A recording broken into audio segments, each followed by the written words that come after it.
Fighting games are not really coming out with any news in the holiday season, it seems to me. Have you seen much? A couple things here and there.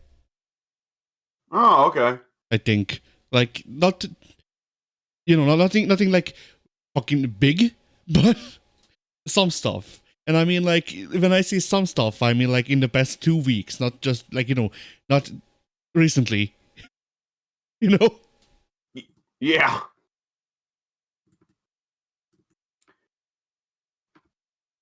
So, I guess to start us off, sad news. So, Tomomichi Nishimura, who was the OG voice actor for Bison and Akuma, has passed away. Yeah, that I forgot about that. That sucks. Yeah. Like, very iconic voice. Yeah. So yeah. Rest in peace. Rest in peace.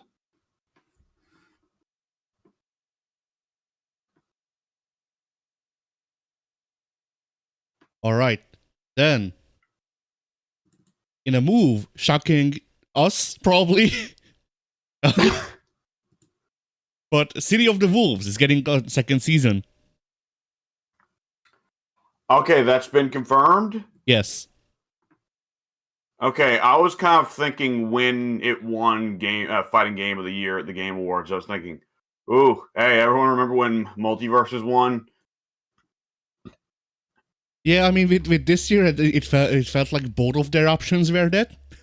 It was multiverses fighting multiverses. And then also a bunch of collections, Yeah, one would have less people laughing at it than usual, though. Well, now, hold on. We don't know how 2XKO is going to go necessarily. City of the Wolves, I do not see it somehow ever turning things around, because, like, what the fuck? 2XKO, yeah. I know that the hope definitely is that it fails horribly and that everyone involved in the development process dies and gets mangled, their corpse mangled and left out on the front lawn. But other than that, we don't know whether or not it'll actually make the usual Riot money. I mean, I think it will be like Valorant, where it's not making Riot too much money. It's enough to keep it going for a bit, but I don't see it attracting a lot of people overall. My Valorant not do good numbers. No, not really. Oh. Like, Valorant has carved out its own niche, so I don't think it's gonna be getting shut down anytime soon, but at the same time, it's also not doing CSGO numbers anymore. I don't see it ever doing CSGO numbers. It used to. Back when it released. Really? Yes, back when it released, a lot of CSGO, because that's also when CSGO 2 came out, remember? Like, around the same time. And people, a lot of Counter-Strike pros didn't like CSGO 2, so they went over to Valorant. And so a lot of the people watching CSGO tournaments and shit went over to Valorant. And that lasted for, I want to say, like, 3 months, half a year, something like that. Is Valorant not a hero shooter? It's a combination thing. It's Counter-Strike. Okay, that's what I was about to say. It's Counter-Strike with hero shooter mechanics. Okay, that's what I thought it was. So yeah, it has its own niche. There is definitely an install base for it still, as far as I can tell. But like, it's been a while since it did fucking eclipse CS:GO numbers. And I think that's the fate. Like, that's the best whatchamacallit, like the best case scenario for Project L as well. Where, like, I don't see a lot of fighting game players going over to Project L. I don't see a lot of League players going over to Project L. I can see it carving it out its own niche in the community, but I don't see it, actually being able to fucking dethrone shit. It's gonna be its own thing, which is fine. my main Yeah. thing of comparing it to multiverses is just because like Project L, and like you could argue that the game is released, and technically you're correct. It is available to the public. It's getting updates. You can probably spend real money on it. You know what also did that? Multiverses. Was it a bitch move of them to say, "Oh no, that's the beta"? Yes. Like, do not get me wrong, but for all intents and purposes, according to the actual like publishers at least, Multiverses was not released, and then it released, and the release version was bad, and then it died. So my thing of comparing Project L at the Game Awards to Multiverses is the game is, according to the publisher, not released. Therefore, the plug could be pulled anytime. That's true, though if they did release it, they could still pull the plug. Yeah. There have been some very beloved online games down the years that have had the plug pulled on them. I'm not sure if Riot would necessarily do it particularly quickly for a League license, just because they would be spooked about what kinds of negative connotations that would have for their other games. But but yeah, it is like Multiverses in that is, quote unquote beta. Multiverses was such a weird case. I mean, we were saying it at the time of like people have had hands-on with this game for months and have been enjoying it. Why are we pulling it? Yeah. And I mean, like the other thing too is that like for me, like I'm being nitpicky here, just because whenever something like this happens, like whenever a game is in beta or whenever it's first available, people are like, "Oh no, it's gonna change a lot. They're gonna they're gonna listen to our feedback and change everything." It never works like that. Public betas are never actual betas. As someone who's been in a handful at least, like maybe a couple of dozen of public and closed betas. The betas that you get invited into as unfucking nobody are not betas where shit will change. They are betas to test the network. They are betas to make sure that you don't get fucking in touch with that infinite to death immediately upon release. But otherwise, that's the finished product. Like the most major change I've seen in a game, fighting game or otherwise, between the beta and launch is Strive adding rollback. Correct me if I'm wrong. Was Street Fighter V not rather famous or infamous rather for the fact that the beta had a lot more sauce and they got rid of the sauce before release? I think so. I would not make a sweeping thing of they've never introduced real game major sweeping gameplay changes between the beta and the full release. But I would say that generally I agree that the point of betas is more often than not simply just to test the netcode and the servers and the actual gameplay. By that point, the director of the game probably has something in mind that he wants the game to look like, and he doesn't really want to fuck with it even if people don't like it. Yeah.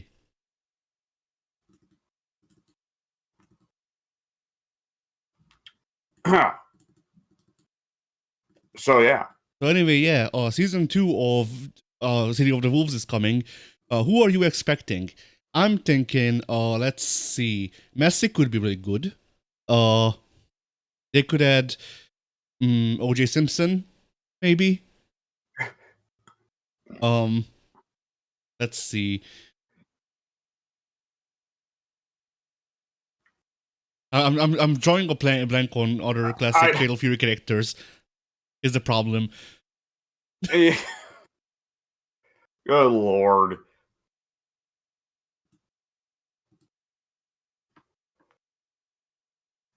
My honest, I mean, the memes, of course, will always be stuff like, well, of course, the next City of the Wolves characters the next 5 City of the Wolves characters will be Adolf Hitler, Joseph Stalin, Genghis Khan, Oliver Cromwell, and Charles Manson. Genghis Khan was too nice of a guy, despite being a fucking tyrant and evil. Was too nice of a guy to be on that list. He still killed millions, dude. True. Just because it was way back in the past doesn't change that he killed millions. True, but at least the people he left alive lived like better than the other people. Well, the other rulers in that list. You know?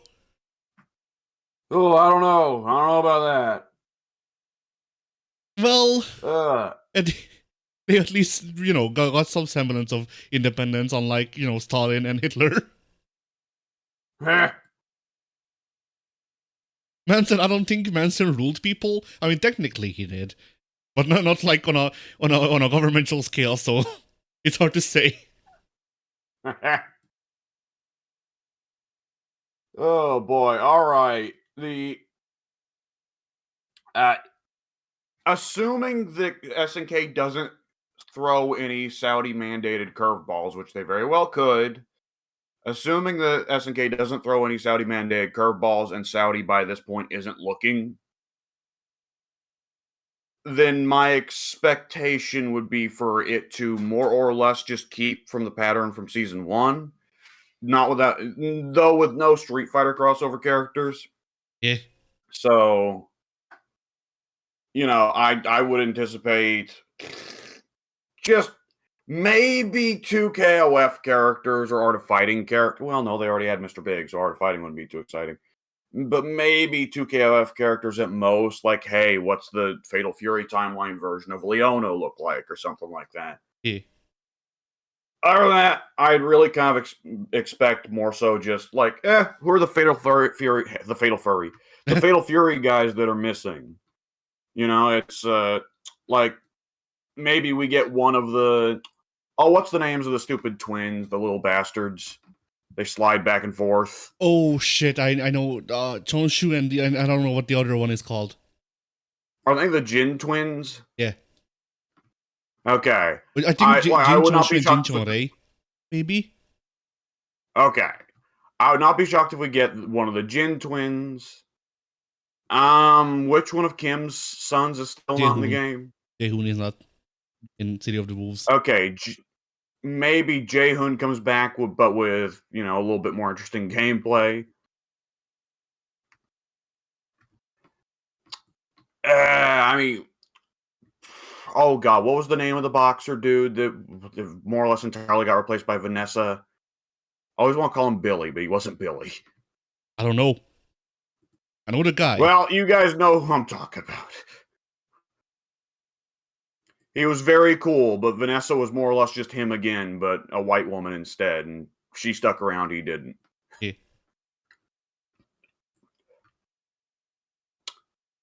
So, excuse me. I mean, it doesn't really the sky's the limit here on terms of who the fuck they could add, because SNK in the past has chosen some really odd characters. I don't think you or I would have expected Mr. Big as a DLC character. Yeah. At the same time, I think, as always with Fatal Fury, you and I are both in a position of just not caring that much. I mean, rather specifically, City of the Wolves, I should say. Yeah.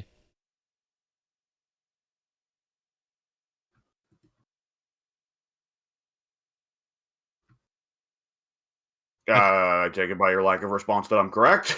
Yeah, I did say yeah. My Discord might have cut it off though. Oh, okay. I thought that was like a little affirmative. I'm listening. Yeah. Well, there you go. Now, a good question though. A good question though, or at least interesting in my opinion, is assuming there is Saudi curveballs. Who could it be? Like who has been like very openly hanging out with them? Like, are we just gonna get fucking Justin Wong? Like fucking I don't know. If I had to pick one suspected Saudi collaborator that's not popped up in the game just yet and hasn't, I would not expect another Soccerman. I expect that Ronaldo is going to be the one they go with there. And I also suspect that they feel that Ronaldo is the only soccer man ever. That there was never any other Soccermans. He invented the sport and he won all the championships by himself. Soccer is played by 11 Ronaldos on each team. Yes. And they just score goals on each other back and forth. Yeah.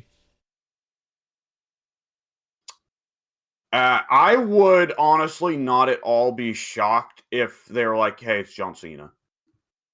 Yeah.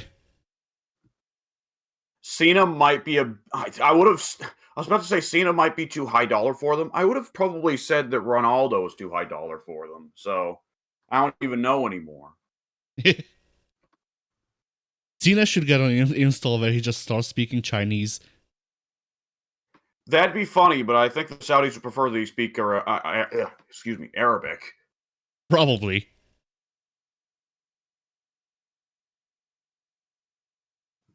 Oh boy. Yeah, that's.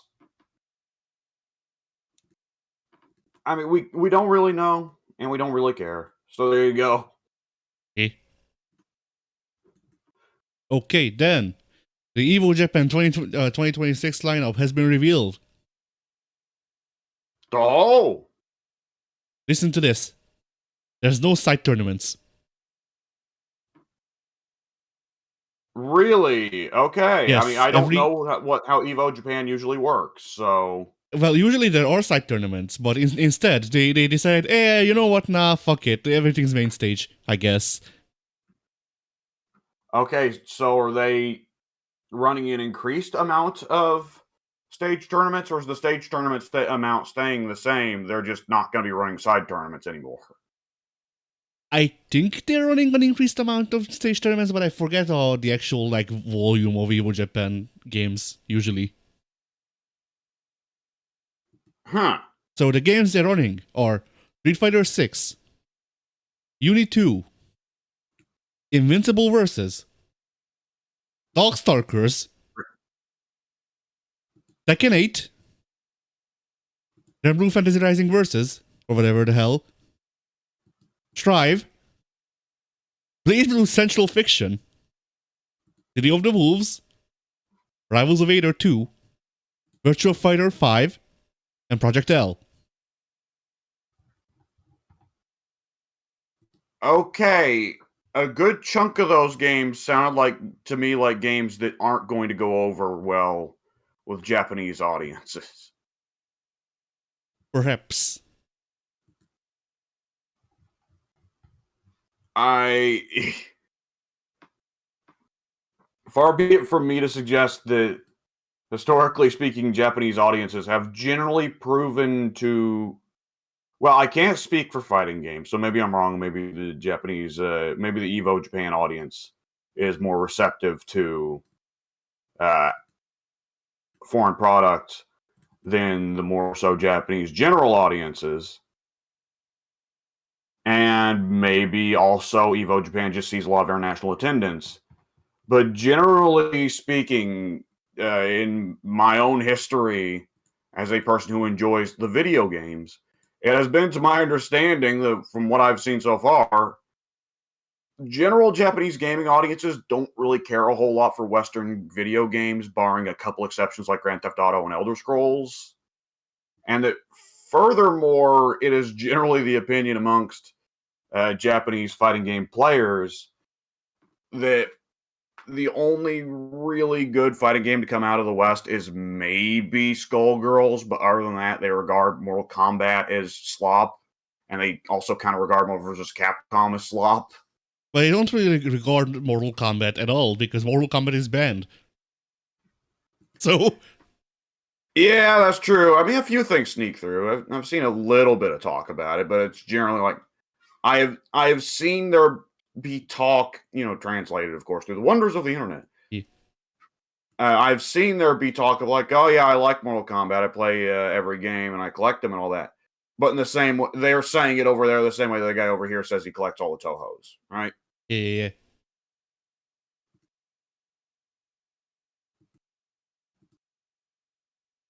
So, Yep. Invincible Versus and 2XKO being on that list, I kind of look at it and go, really? We're trying that?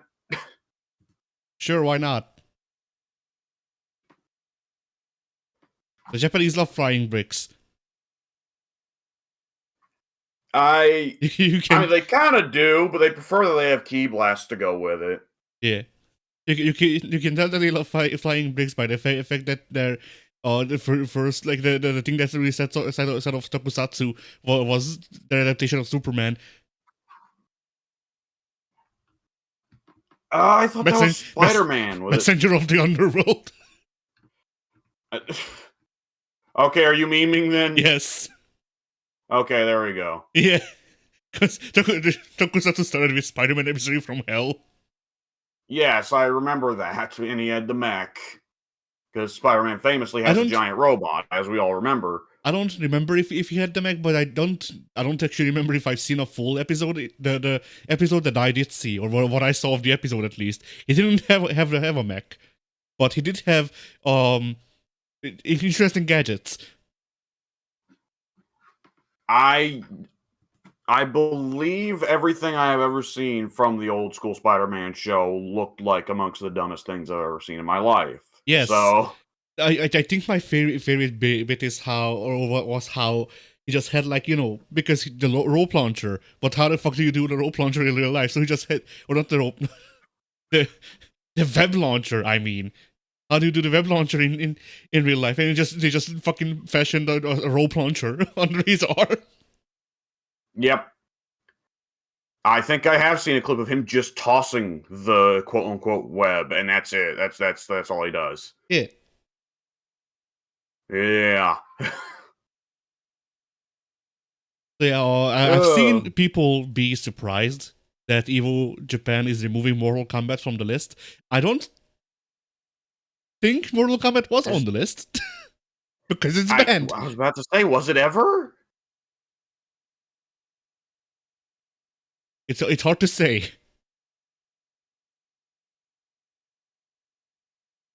I mean, I guess it's not impossible. It's just a little odd. I can't see that necessarily going over too spectacular. I'm mixing these up. What I read to you is not the Evo Japan lineup. That is the Evo lineup in Las Vegas. Okay, that makes more sense.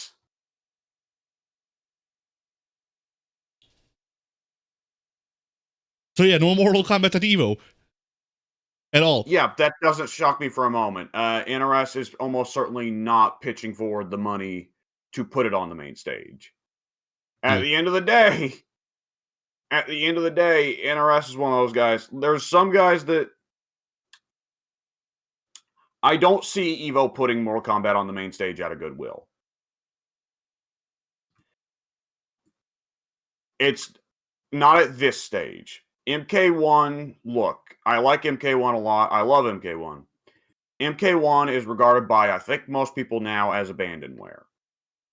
There is a strong opinion that MK1 was supposed to be more, and it didn't.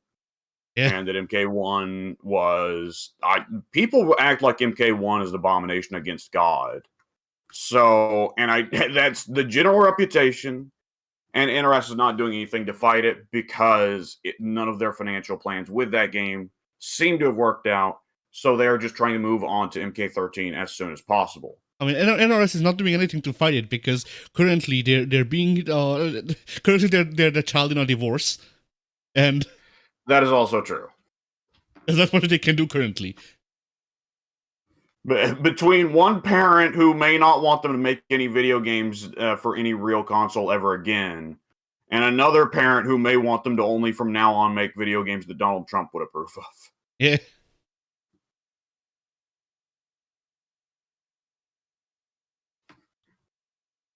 So we're getting back the MK9, or not the MK9, the MK Armageddon Sonya design is what you're saying.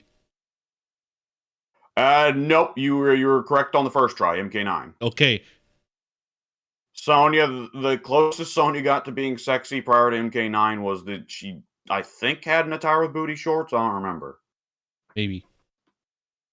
Okay, so for the actual lineup for Evo Japan, because I also have that here, it is KOF 15, Multi-Blood Type Lumina, Street Fighter 6, Red Blue Fantasy vs. Rising, City of the Wolves, Unit 2, Project L, Virtua Fighter 5, Hokuto no Ken, Darkstalkers, Tekken 8, and Strive.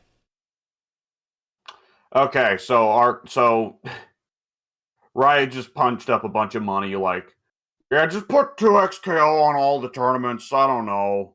Yeah, probably. I mean, 2XKO, to my understanding, doesn't have a fair chunk of the weirdo things that tend to pop up in Western fighting game design that spook off a lot of Japanese players. Doesn't have like Mortal Kombat's wonky jump physics or combo styles. But and you know what? 2XKO on top of that, a lot of the league character designs are going to be a lot more accommodable. A lot more what's the word?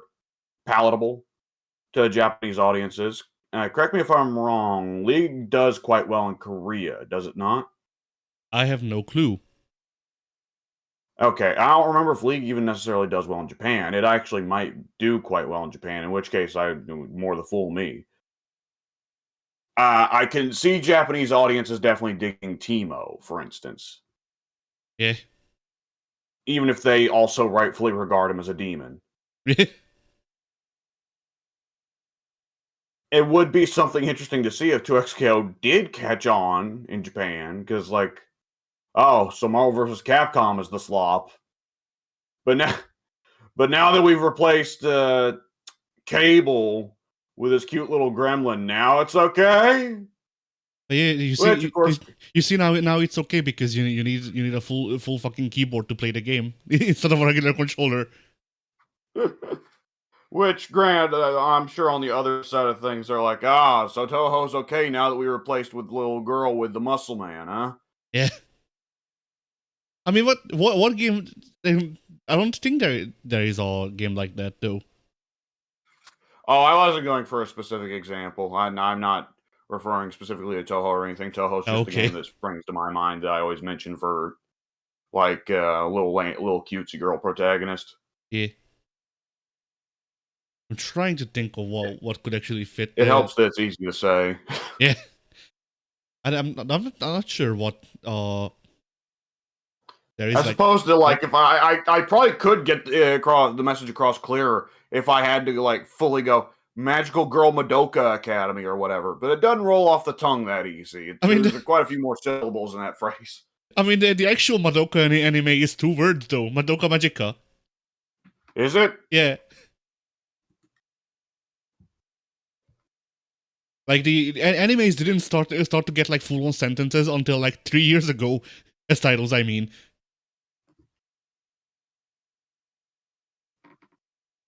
Excuse me.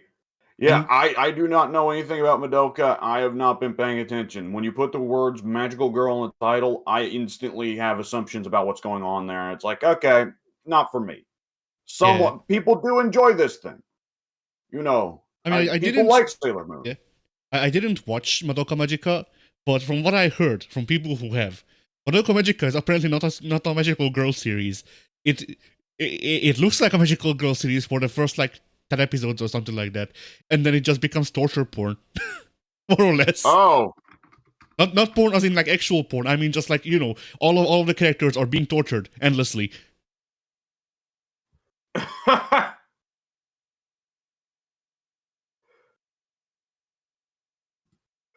Oh boy. So yeah, that's my understanding of Madoka Magica. But yeah, I'm trying to think of because there has to be at least some series that I know of or something from Japan. Wait, yeah. There's a perfect example of something being a Japanese product being westernized for Western audiences in a way that would have certainly had Japanese audiences rolling their eyes and going, "Fucking Americans." Yeah. Dude, Nier. What was localized in Nier? Nier. Papa Nier. You remember Papa Nier, don't you? No. I only played Oh my god, have you ever only... Yeah. Have you... Oh, no, the first Nier, before the robots that people wanted to fuck. No, the first Nier. Yeah, I've never seen... Well, I've seen like 5 seconds of footage of the original Nier. Really? Yeah. Oh my god. Okay, delightful story there. So Nier, in the original version of Nier, now that they've released, what was it? What was the name of the remaster of Nier that came out a Replicant, couple I years back? think. No, Replicant. Okay. that's no. I think Replicant was the one I played, but it was something like that with re in the title because, yeah. Okay. So in Japan, they got Nier Replicant without the additions of the remaster, right? It's you got the pretty boy protagonist and he's out to save his sister, right? Yeah. So the Western version of the original release of Nier, Nier himself was a big 7 foot tall Kratos muscular man who had a growly voice and talked about what they took from me. I'll get those sons of bitches, yada yada yada. The fucking what's the names of the devs that do Dragon Garden Nier? Whatever. Yoko Taro made a different version of the game for the West, where Nier was a big muscle man who was way edgier. And instead of being the older brother of the girl that was sick and needed help, he was her father. Oh. This is the legendary Papa Nier version that we got in the West. The West did not get Brother Nier until Replicant. I see. And if memory serves, I don't know if you saw it. If memory serves, Papa Nier is in Replicant as a secret boss you can fight, who is like, an alternate reality version of Nier. Nice. But yeah, a game where the Japanese devs explicitly went, the West does not want a pretty boy. They don't want to play a pretty boy. The West does not value the brother-sister relationship as much as we do. The West doesn't love to make it creepy like we do. So we're going to replace Nier with a big, stupid, stereotypical meathead, jock, muscular man who was like, oh, my daughter, my anger, no, the gods, no, Zeus. And that's why the game was released on PS3. Because they licensed out Kratos. I cannot possibly imagine the confusion of several people who played that game and found out afterwards the existence of alternative versions, as well as the fact that somehow led into Automata, which did not share that aesthetic for anyone. I'm not even imagining a version of Automata where 2B is replaced by a big burly dude with a big ass. That still worked for a lot of people. Yeah, hey, true. That's just Nier Automata as designed by Hideo Kojima. Yeah.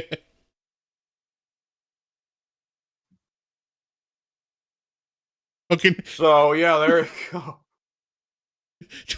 2B is a big burly dude with a big ass, and 9S is just Raiden.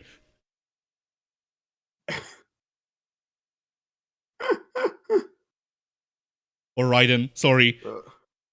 Wrong guy.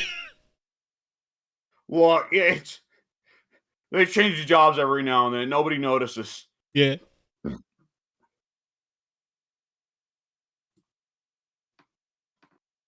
So anyway, Soul Calibur 3 is now on PS 4 and 5. Yeah, I am interested to see what people have to think about it and have to say about it. I mean, there won't be probably much talk because it'll be like most of the PS2 releases for the PS5. Well, the PS4 and PS5, it comes out, and people who like that game originally are going to be like, yeah, sweet. Then a lot of other people just ignore it because they don't really pay attention and they just, play whatever Call of Duty is out or whatever. But nonetheless, I've always been kind of interested with Street Fighter 3 because Street Fighter 3 is one of those games where I see some people who are like you and me and grew up with that game probably be like, yo, this game was fucking fire. This game was the fucking coolest.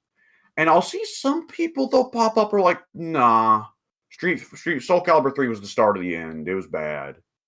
But I never see them explain it. Like, in memory serves, the Super Best Friends didn't like Soul Calibur 3. They refused to play it. Never explained. The only reason that I've ever seen anyone actually give a reasoning for them shit talking 3 is it doesn't have Link.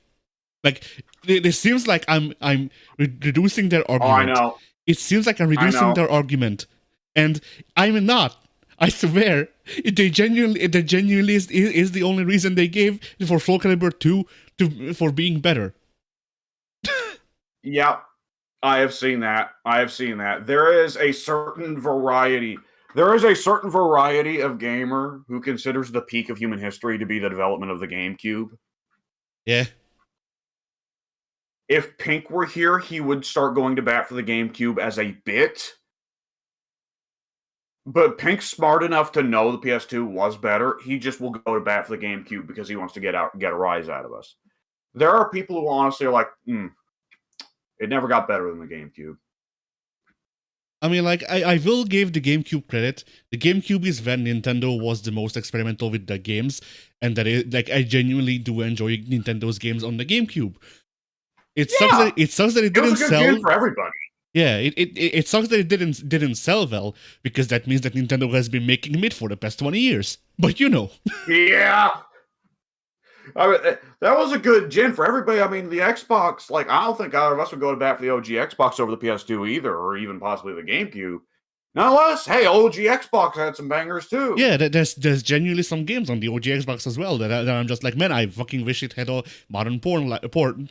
Modern porn. Yeah. You know, I was thinking of Dead or Alive as well, so hey. I wasn't thinking of Dead or Alive, I was thinking of, there's this fighting game that they made. I would need to look up the name of it, but Kabuki Warriors, maybe? Something like that? God, yeah, yeah. Man, it's weird to think back to Xbox having, well, for one thing, having exclusives at all, but also having exclusives that weren't Halo or Gears. I mean, the first Xbox was really weird because it had so many weirdo exclusives. Like it had like a Power Stone type arena fighter featuring the Looney Tunes that was exclusive to it for some reason. Really? Yeah, it was called Loons with a Z because it's edgy. Okay, I remembered that. I had some other Looney Tunes game like, no, actually I had a Tom and Jerry arena fighter that was like that, and it was really bad. It crashed a lot. I think in my playthrough of the arcade mode, or I don't remember how far I got, but I did try playing through the arcade mode for a video, and I remember Sylvester killed fucking everyone, and then he stood in a corner and then waited for me to shoot him in the back of the head, and so that's what we did. He felt guilt for his crimes. Yeah. So yeah, I looked it up. Kabuki Warriors. Kabuki Warriors is very unique. It's the weirdest fucking thing to control because it feels like a mixture of Mortal Kombat and Soul Calibur, but on a strictly 2D plane. And here's an image.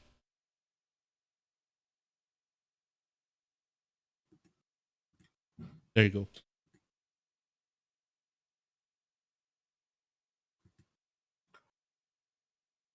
Oh! I have never seen this before in my life. I have played this game. It is genuinely very fun. Like, surprisingly fun. It has, once again, a dialogue combo system. You can juggle people somewhat, if memory serves, but I don't think I ever got good enough to actually do that. And, like, it is, like, it's weird because it does have, like, 3D movement, but when I say 3D movement, I mean it has KOF dodges for no real reason. Oh, I see. So it's just, like, it feels very stiff to control, and you do need to get used to it, but once you get used to it, there's just, it feels like there's a lot of shit that you can do, and then it becomes just a footsies game. It's a lot of fun. So yeah. All right. That's always a funny glimpse back to the period when Xbox was trying to get actual, like, Japanese devs on side. Yeah. And they were trying to not just be the West box. And you can go back to see, like, Pro Wrestling Noah matches from 2001 through to, like, 2004. And you'll see Misawa and Kabashi beating the hell out of each other. And there's a big fucking Xbox logo on the side of the ring underneath their feet. Oh no, that's where their souls have been trapped. I don't think Ah! I don't think Kobashi is dead yet, but still. No, he's very alive. Okay, good. Years of muscle training condensed exclusively into his neck has kept him alive. His neck is strong like turtle. Yeah. Every time he got dropped on his head by fucking Kawada, his head just popped into his rib cage like the turtle, and it popped back out. It was fine. Yeah. All right, yeah. Soul Calibur 3. So Yeah. that's a good time. I definitely intend to pick that up on the PlayStation whenever I next think about it, because holy shit, that's a game from my childhood that I've wanted to go back and play for quite some years now. Yeah. My surprise was someone posted about this separately, and the entire discussion was revealing that allegedly the competitive standard for Soul Calibur has been 3 all along. What? Yeah. And I don't know where these people got this information from. I don't know if I've just been blind or if they're blind. But apparently 2 is the popular one and 3 is the competitive one. Allegedly. What? Yeah. They like the game with the bigger roster? I guess so. And this is proceeded onwards through the release of Soul Calibur 6. I guess so, yeah. And it's Soul Calibur 1, not Soul Calibur 1 either, the one with the heaps of critical acclaim, one of the most critically acclaimed video games to have ever released. Yeah, no, 3. I wonder if Soul Calibur 1 is still the most critically acclaimed fighting game. Has Street Fighter 6 beaten it? Because Street Fighter 6 also got a lot of acclaim. Maybe. But yeah, like allegedly it's a Third Strike situation where like on release no one liked Third Strike because it was Third Strike. And now people are like, yo, Third Strike, that's my god. Yeah, that's fair. And Soul Calibur 3, I mean, Soul Calibur 3 does have... Oh boy, Soul Calibur 3, does Soul Calibur 3 have more playable character? If you count the custom character movesets and therefore the Tales of the Sword or whatever characters, does Soul Calibur 3 have more characters than like Tekken 5 did at that same time? Ooh, I'm gonna have to check on Google. Soul Calibur 3 had a huge roster. I mean, some of the characters were definitely similar because, like, hey, we've got Mitsurugi and Arthur on the same roster. Hey, we've got Astaroth and Rock on the same roster. But they made sure to get some differences in between them. I remember that. Okay, so Tekken has 32. Okay.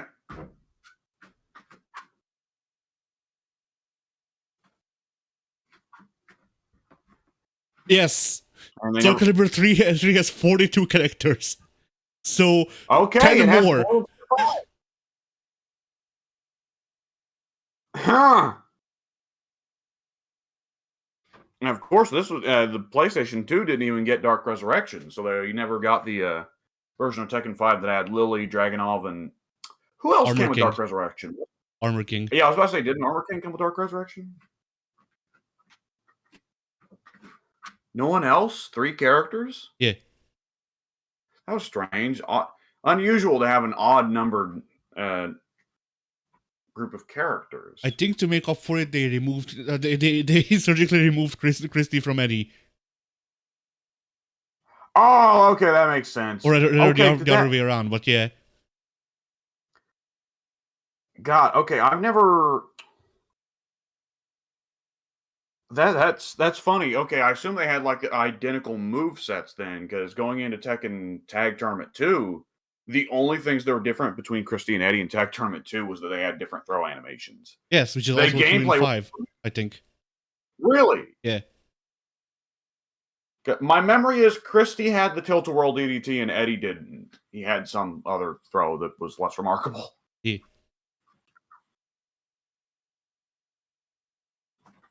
Huh. Yeah, well, every day's a school day. All right. Well, that's I mean, Bamco has ported now to the PlayStation 5 in some fashion, or PlayStation 4, PlayStation 5, in some fashion, Have they not by now ported all 3 of the Soul Calibur quote unquote trilogy, No, ignoring Soul Blade before it and Soul Calibur's 4, 5, and 6 after? no.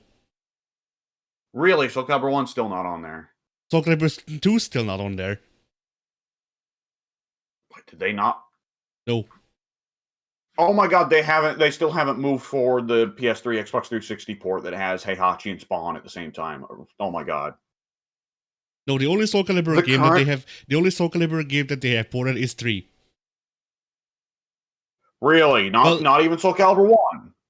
Yeah. No, that's not true. The only Soul Calibur games they have ported are 3 and 6. Not 6. Fuck. Wait, that doesn't have a number. A Broken Sword?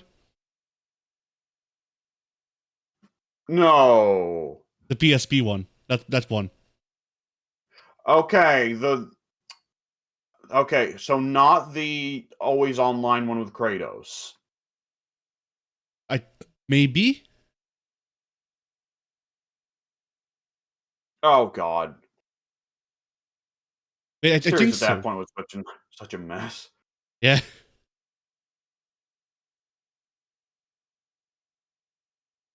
There was also like a beat 'em up spin-off for the Wii at that time. Oh.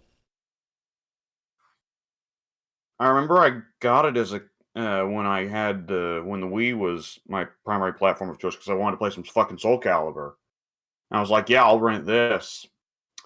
And I popped it in, and it wasn't Soul Calibur at all. I mean, it was Siegfried, but he was playing like Discount Dynasty Wars or something. And I was like, what the fuck is this? I wanted Soul Calibur. Yeah. Oh boy, yeah. It's like that one is it's instant. The moment that director left that series, it went off the rails. Yep. God. Hopefully Bamco keeps up their porting policy though, because I mean, obviously we've both been vocal in the past, like, hey, Tekken 5 on modern systems, that'd be cool. Yeah. Hey, maybe the version of Tekken 6 that's on PS Plus could be a version other than the PSP version, please. Now, granted, if I can get any Tekken in the world, I'm not getting Tekken 6. I'm not getting Tekken 6. I liked 6, But if I'm then, going, you know. yeah, but if you're going to get Tekken 6, well, you wouldn't pick Tekken 6 over Tekken 5, would you? No. Okay. And if you did have to get Tekken 6, would you really want the PSP version? No. I remember they also put up Toy Story 3 on there. I was like, oh, Toy Story 3. I remember this game got like a lot of praise for a kid's game back in the day. I'll give it a whirl. And I looked like shit. And I was like, what the fuck is this? And I look and I see, oh, they put the PSP version on. Yep. Like anything This that's was for the not the version that PS3. got loads of praise. Yeah, you need to check with the PS Plus if it's a game for the PS3 that is available without, like, outside of streaming. It is not the PS3 version. Yep. It's crazy how it was 7th gen, right? I think so. It's crazy how for the 7th gen, anything that didn't go on PC has become impossible to get in the modern era. Yeah. Because the 7th gen was just a fucking nightmare to design for. But no, that's wrong. So, Sonic fans banded together and went, Sonic Unleashed does not have a PC port, so we'll make one.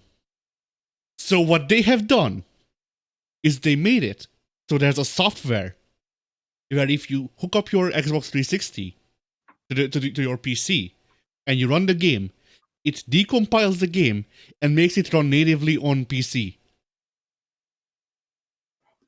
See, this fucking 7th gen, you have to do that shit. Like, the game devs won't make the port themselves, because, like, even to fucking pirate something you own in your own hands, you have to do this shit. Yeah. It took so long for Red Dead Redemption 1 to get moved to any other systems. And correct me if I'm wrong, they've still not got Metal Gear Solid 4 on any systems, other systems, do they? Nope. Okay, and if memory serves, that's the last one. Maybe Portable Ops, but no one cares about Portable Ops. Other than that, you can play any other Metal Gear on modern systems, even Metal Gear Solid 1. And the 7th gen, you couldn't get Metal Gear Solid 1. The 6th gen, you had to go back and get a fucking PS1 disc. Yeah. Ooh. And like the 7th gen's like the only one that's left doing this. I mean, the really big kicker about the 7th gen for me is that like a lot of games that I like from the 6th gen or earlier, but HD releases or remakes or whatever, and like I would like those for space purposes. Like there's an entire Sego Kubasara collection of the first 3 games. Those of course being 1, 2, and 2 heroes, because it's how numbers go. But yeah, there's an entire collection of those games. And I think there was even a bundle with 3, which was, you know, a PS3 game. That is just locked to the PS3. So like, good fucking luck. Yep. Yeah, up until the Mortal Kombat Legacy Collection released in this past month or two. Like, if you wanted a port on an official port on modern systems and not Fightcade, which you probably should just want Fightcade, let's be real here. But if you wanted a port on official systems, of the classic Mortal Kombat arcade games, hope you got your Xbox 360 and hope you bought the games back when it was still on the arcade. Yeah. The Xbox Live Arcade, because shit didn't get ported for over a decade. I mean, shit, the only way, the most modern way that you can play Fatal Frame currently is buying a PS3. Yeah. So, like the first Fatal Frame, I mean. Because they are remaking 2, and I mean, if you're gonna remake a Fatal Frame game, yes, do 2. But yeah. Still. Like, the only games that have been able to escape the 7th gen pits are, like, for some reason, the fucking Microsoft exclusives. Yeah. No. They've been able to airlift Halo and Gears of War and Dead or Alive out of there, and that's about it. Well, I don't. Is Dead or Alive 3 and 4? Or yeah, wait. Yes, 3 and 4 are where the Xbox exclusives. Are they playable anywhere else? Oh god, I'm pretty sure I've seen Dead or Alive 4 pop up on Xbox like 1 back when we used to play on that, but I don't remember for certain. 5 obviously is very playable on like everything. But yeah, but 5 wasn't Xbox exclusive, so. Oh, you're right. That's right.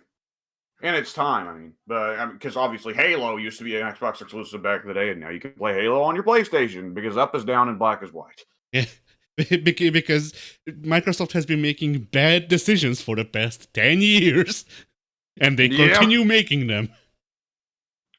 They will not stop. They are addicted to it.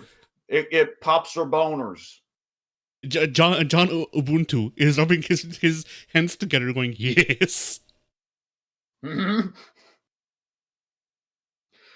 Microsoft is looking at its own, like, Microsoft is opening the vaults and looking at the infinite Bill Gates money that just seems to, like, the pile is growing for no reason. The money just expands. And they're looking at it, and Microsoft man, Xbox man is looking at it and going, cock and ball torture. See, I thought you were gonna say that they're looking at the infinite Bill Gates money, and then, like, before their eyes, the piles just start, like, slowly fading out of existence one by one. Yeah. Bill Gates grabs onto Xbox man's head, turns his head away. The money pile starts growing again. Turns Xbox man's head back to the money pile. It starts shrinking again. But no, it starts growing again. That's not true. Microsoft is fucking up everywhere right now. Is it? Yes. You know, I've noticed a trend here. This has all been going bad ever since it became public knowledge that Bill Gates has been cheating on his wife like crazy. Yeah. That's the secret. Bill, you should have kept your dick in one place. None of this would have happened if your dick didn't go wandering. Yeah. I think Windows is technically currently losing. We have no market. choice but to geld him if we ever want good Xbox ever again. Yeah. Like even outside of Xbox, I think Windows is currently losing market share to Linux because Microsoft has been like replacing their programmers for Windows with AI, and the AI has been doing things like making it so if you set your language to Portuguese, Windows 11 crashes. Yep. So. And also aggressively pushing AI assistants, which so have Google and Firefox, which is why people have started to look away from Firefox for browsers as well. Yeah. I mean, there's not a lot of options here because we have Firefox and we have Chrome. And that's all, like, it's literally the meme. It's literally a fucking meme. Every browser is a Firefox or a Chrome. Opera? That's a Chrome. Not like DuckDuckGo and shit? What? Is it not like DuckDuckGo and shit? No, that's a search engine. That's not a browser. Oh, that's true. But also, they're also doing AI shit. But genuinely, I know what to go with. Yeah. The internet browser on my Wii from 2008. Which doesn't work. Yeah. All right, failing that, the internet browser through Steam. That's Chromium. That's Chrome. Oh, that's right. That's what I was trying to say. Every internet browser currently on the market, and what will probably be on the market, is genuinely the meme. It is either Firefox or Chrome. Microsoft Edge? Chrome. Fucking, Water Weasel or whatever the fuck it's called? Firefox. I mean, obviously. But... Well, yeah. Opera? Chrome.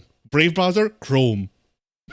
Fucking, Netscape Navigator? Chrome.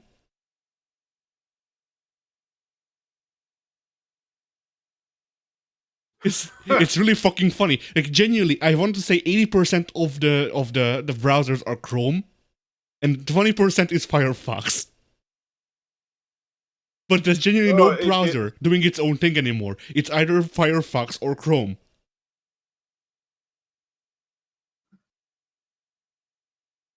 Oh boy, yeah. I mean, oof. So yeah, anyway, fighting games. Project L is gonna be released for consoles eventually as well. No. Alright, cool. They're doing it for a laugh. Yeah. The Cannon brothers have a console copy of 2XKO on a fishing rod. And every time console players get closer, they wind it back a little bit. Yeah. And they're just giggling. They're just giggling at him, the Cannon brothers are. Just look at them, look at these dumb fools. I mean, they had to delay because Project L's release on every platform was supposed to be at the same time, but they had to delay the console versions because they couldn't figure out how to put kernel level anti-cheat on the consoles. Yeah, somehow that doesn't surprise me. This is a joke. I'm making a joke. Oh. Oh shit. All right. So yeah. I guess as a side note, City of the Wolves did win the Game Awards. All of them. It did a sweep. Yeah. The French have been in protest ever since.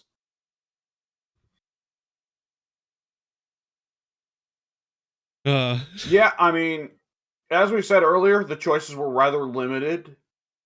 And obviously, from the perspective of like ethical consumption, there was no winners there because it was either Riot or Saudi, right? From the point of ethical consumption, there was no ethical consumption.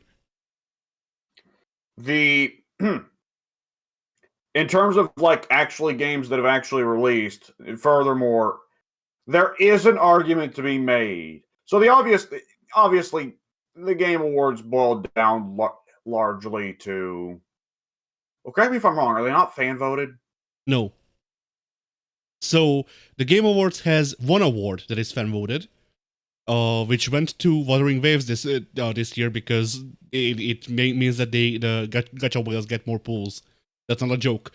But otherwise, every other award is voted by a committee of critics. Okay. Which, I mean, logically is the way to run an award show.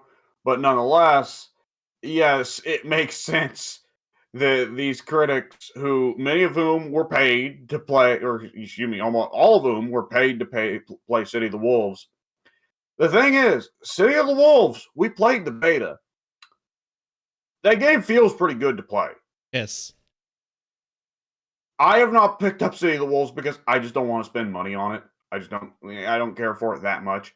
At the end of the day, the only reason I would pick up that game is to play it with friends, and none of my friends are going to play it. I mean, Pink You has have it. much more ethical reasons not to play the game. But for critics who are paid to play it, some of them probably would be some degree of upset again about Ronaldinho, but most of them have probably moved on, or otherwise, if they're going to go by ethical consumption, it's like, well, it's alternatively Riot. So they're like, yeah, we'll just go for the game that plays more gooder and is also finished. Yeah. So 2XKO, if the 2XKO devs cared about getting a game award, which I don't think they really did, then yeah, they would have screwed themselves by releasing the way they did. But yeah, the choice, kind There of was no choice, yeah. in a world of logic, which is not the world that the TGAs work by, but nonetheless, in a world of logic, the winner was logical there. The winner made sense. Yes. Like I think you can go back and watch our reaction to the Game Awards, but I think it really says a lot that like when it was announced, both of us went, "Huh? That makes too much sense. Why? What do you mean?" Yeah. The TGAs will generally have any given year a star prestige game that they want to shower with awards. And every other award, you can either throw a dart at a board or just go, all right, which one of these games would have thrown the most money around, right? Yeah.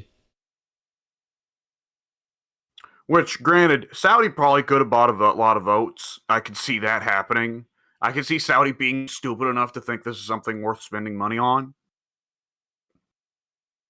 But at the same time, I don't know. I think that bribery is an easy thing to accuse critics and journalists of, because people like money good, but I do lean on the side that I'm sure a good few of them have gotten some back rubs of some sort, and I doubt they're getting handed briefcases full of illicit cash under the guise of while they're away from security cameras.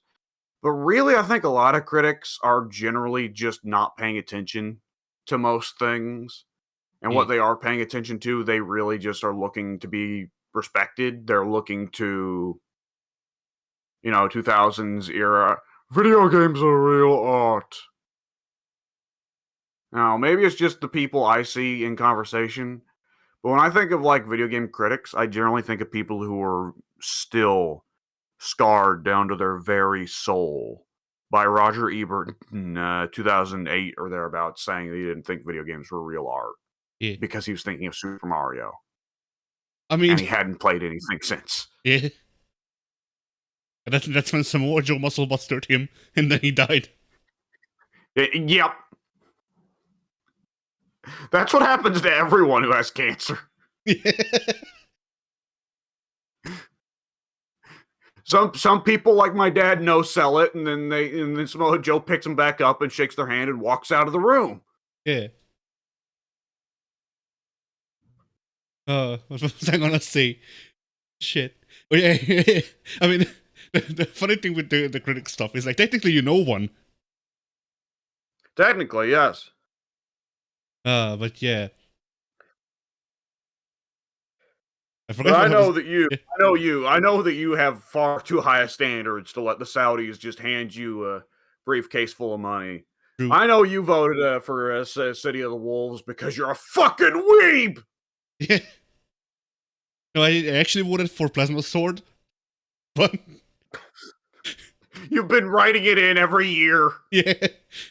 No, but the other thing that we need to note here, by the way, is that like not only are the actual winners decided by the committee, but the whatchamacallit, the nominations are also committed by the committee. I suppose so, technically correct.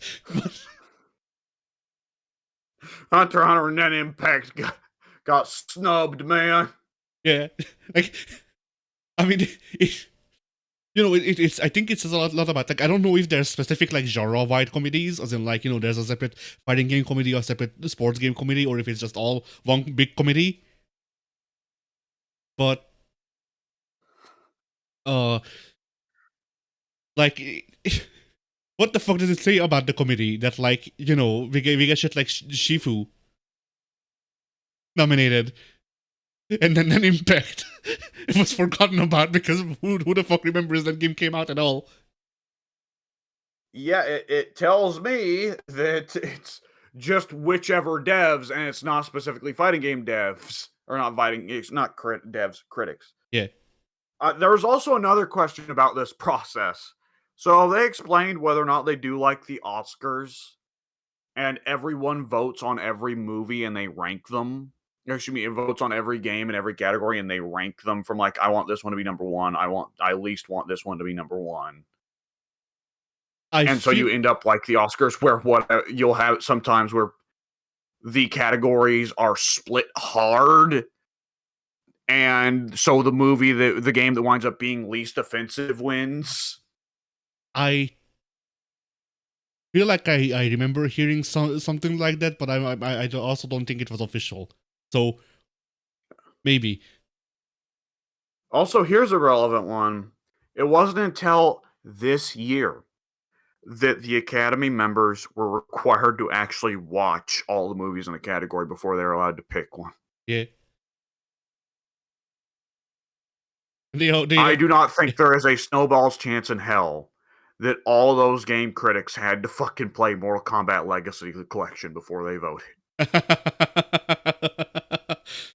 Ooh.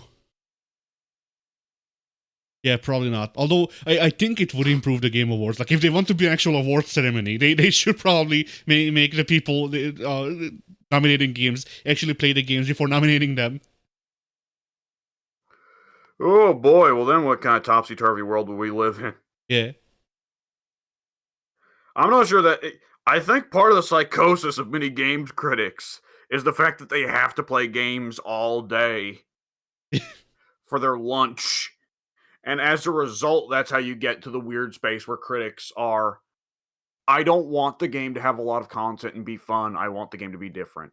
Yeah. Because I play video games from sun up to sundown, and I have seen this gun shoot 1 billion times. I don't care if it feels good. I don't care if the characters are saying funny or cool lines.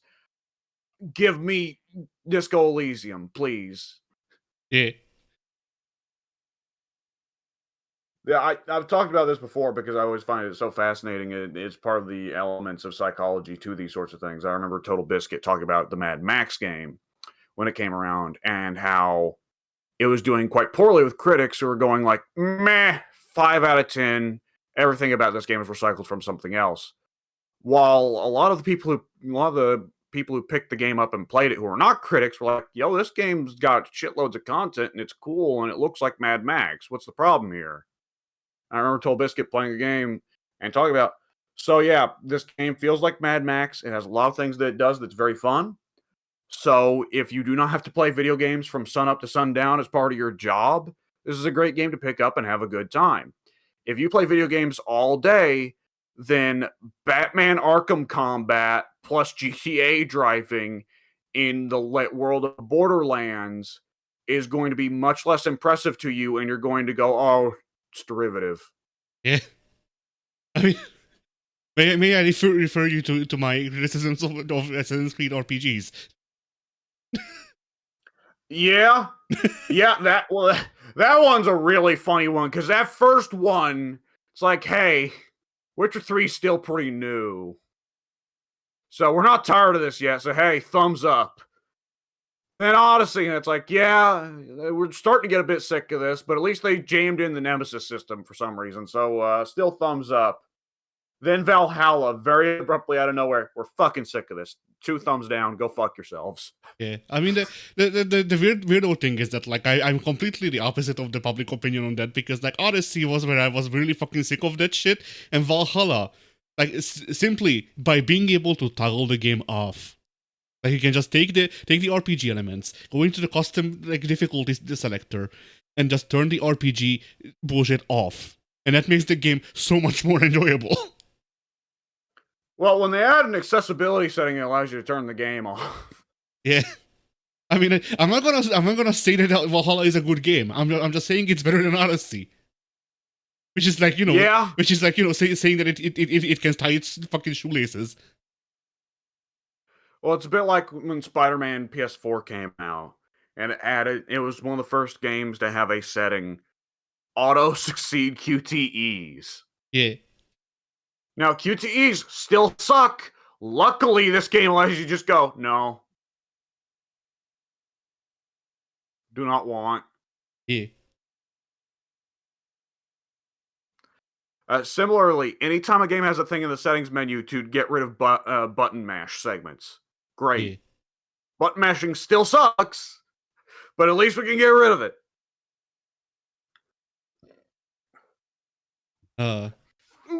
Much to my surprise, one of the fucking Lords of Shadow games has QTE off as an option. I think they might have gone back and patched it in, which it's a surprise that they fucking would put in the effort, you know? Why do the Lords of Shadow games have QTEs at all? Kratos. Oh, Castlevania Lords of Shadow. I got Lords of Shadow confused with Lords of the Fallen. Uh, I was about to say, what the fuck? I thought they just wanted to rip off Dark Souls.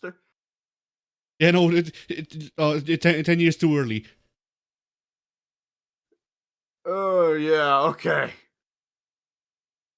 I forget if that's a surprise. Yeah, the Lords of Shadow did that. Yeah, I forget if it's 1 or 2. I think it might have been 1 and then 2. I had to actually interact with the QTEs, but I might be mixing it up. But one of those genuinely has a turn off QTEs option, and I went, yo, that's really cool, because I remember hating the whole God of War QTE shit, and the game was fun. Yeah. So anyway, Oh my yeah. god. Yeah.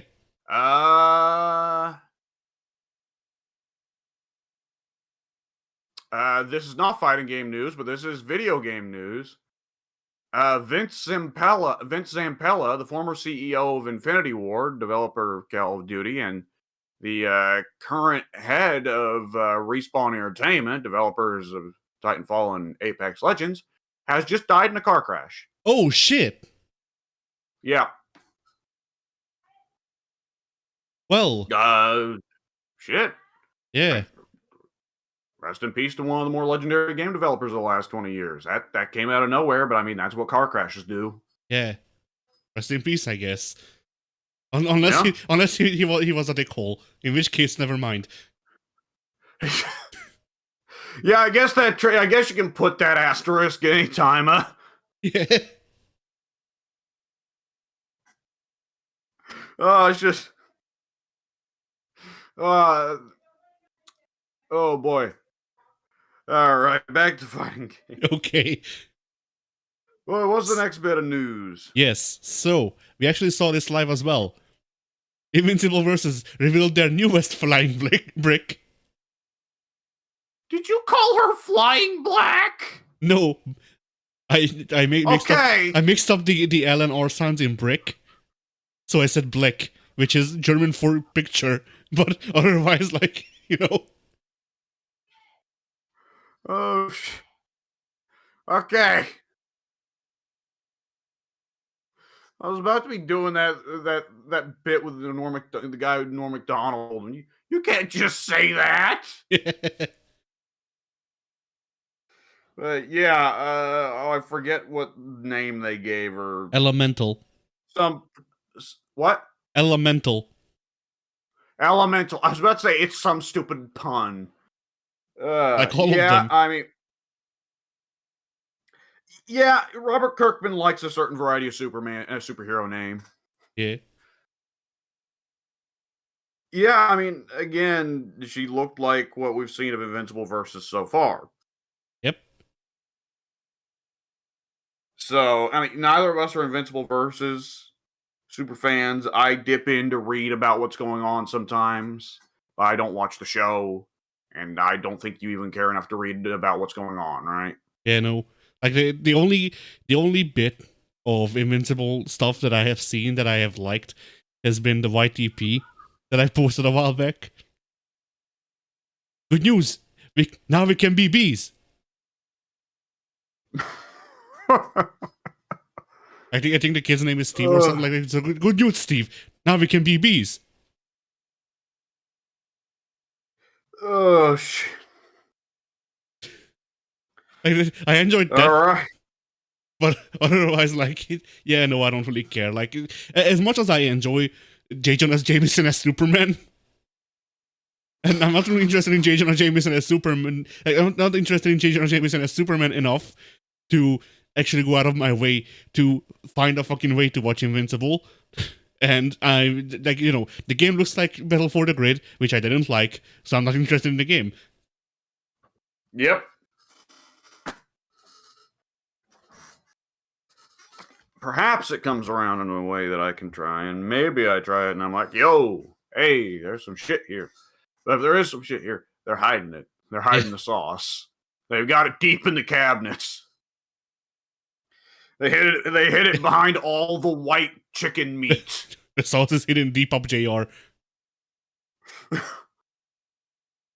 By God, King, my barbecue sauce is up my ass.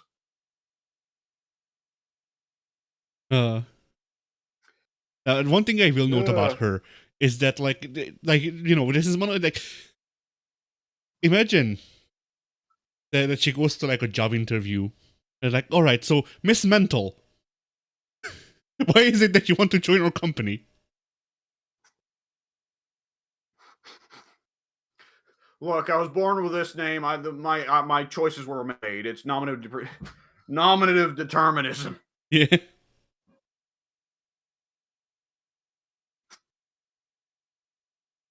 All right. I will say it has been funny to observe over the past couple months. I remember the Invincible versus beta.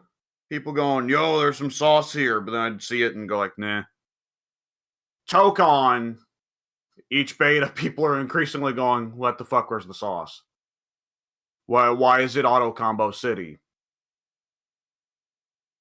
And then the Avatar beta, I just in the last week heard a little bit more talk about the Avatar beta. Specifically, you know what I heard? What? Zuko Ah, yeah, has Zuko. has 8 different dive kicks. Yes, but I think that might be his Psychic specific version. He also has 5 different projectiles in the projectile version, and he can also do rushdown with all of those. Yes, and I have heard he has a redemption mechanic that controls mid-match whether you are playing as evil Zuko or good Zuko. Yeah, I mean, And this will not only affect his gameplay, it also changes his win quotes. yeah, the redemption mechanic, what it does is that, by doing combos, you build the meter, and then by having higher meter, you deal more damage. But then at the end, if you win with full redemption meter, then the Pinkertons show up and shoot Zuko.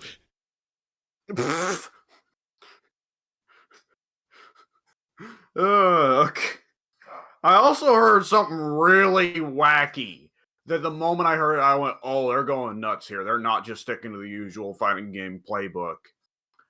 I heard Korra gets a specific bonus if she gets first hit of the round, and it sticks with her until she blocks.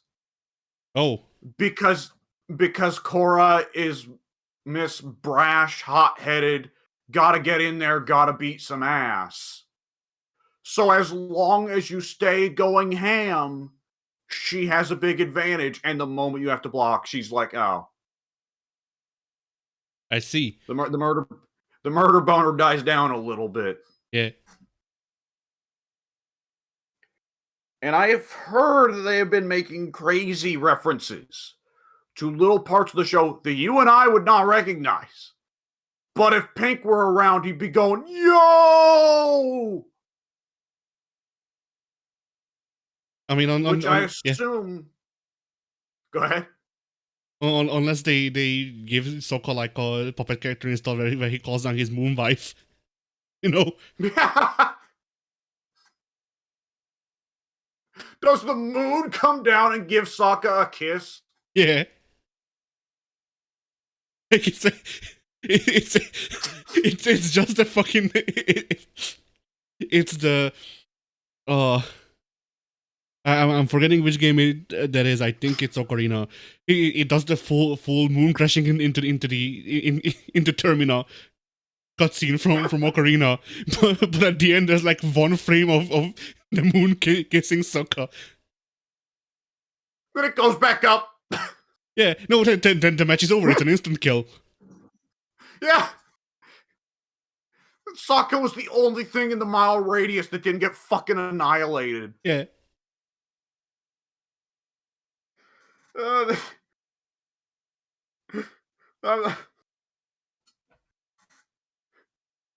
Take that, Obama, you idiot. I kissed the moon. Yeah. And if you don't get out of here, I'll kiss you too. Oh, that's good. But yeah, the Avatar fighting game, people have turned around on. People say it feels really good. Cool. I'm happy. With Tokon, it was funny. I heard something bad. Yeah? I heard something bad about Tokon. I heard Wooly and Pat both say they started the game up, they jumped, and they both immediately, after one jump, as soon as they started the game, went, oh, this feels bad. Yep. And that's not good. What I'm assuming is that Tokon is to Fighter Z what Hokuto no Ken is to XX. No. Okay. Okay, then I didn't hear you properly because I thought you were saying Strive is to Exard. What did you say? No, I think Tokon might be to Fighter Z what Hokuto no Ken is to XX. Oh, okay, that's much different. I'm looking at this and I'm thinking, ooh. Oh no, there's all of Strivisms. There's all of Strivisms, but those began with Fighter Z. I was there when it was written, so I should know. But right. But Hokuto no Ken is at least jank in a really funny way. Yes, but that's not the part that I'm pointing out. If you boot up XX and you boot up Hokuto no Ken back to back, you will notice that in Hokuto no Ken, it feels like everyone is the fucking size of Potemkin times 5. The game is so fucking heavy. Big sprites. And so that's my understanding of like the major character controller issues with Tokon is that everyone feels fucking heavy and that they can't do shit. I was wondering when they first showed the trailer, the reveal trailer back at PlayStation whatever. I was looking and going, man, Spider-Man's not moving around the screen that much. Yeah. And that's not only all of that, but also like from what I heard, between the last beta and this beta, they removed some sauce. So, To me, I'm looking at this and I'm seeing Arxis see Strive sell really well, and I'm thinking, oh, Arxis thinks that's the key, don't they? Yep. Is to just simplify. Yeah. And I will say that's a little bit No, that's not a little bit. That's really disheartening for Strive 2.0 as well. Yeah.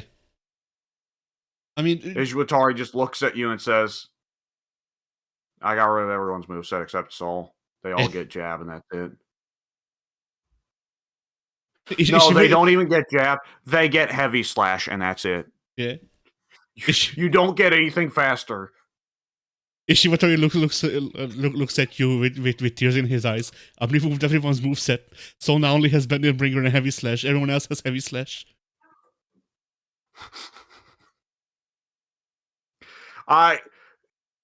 Now, Soul, I refuse to believe they would not let Soul keep his 6P. Maybe. That fucking button. Yeah.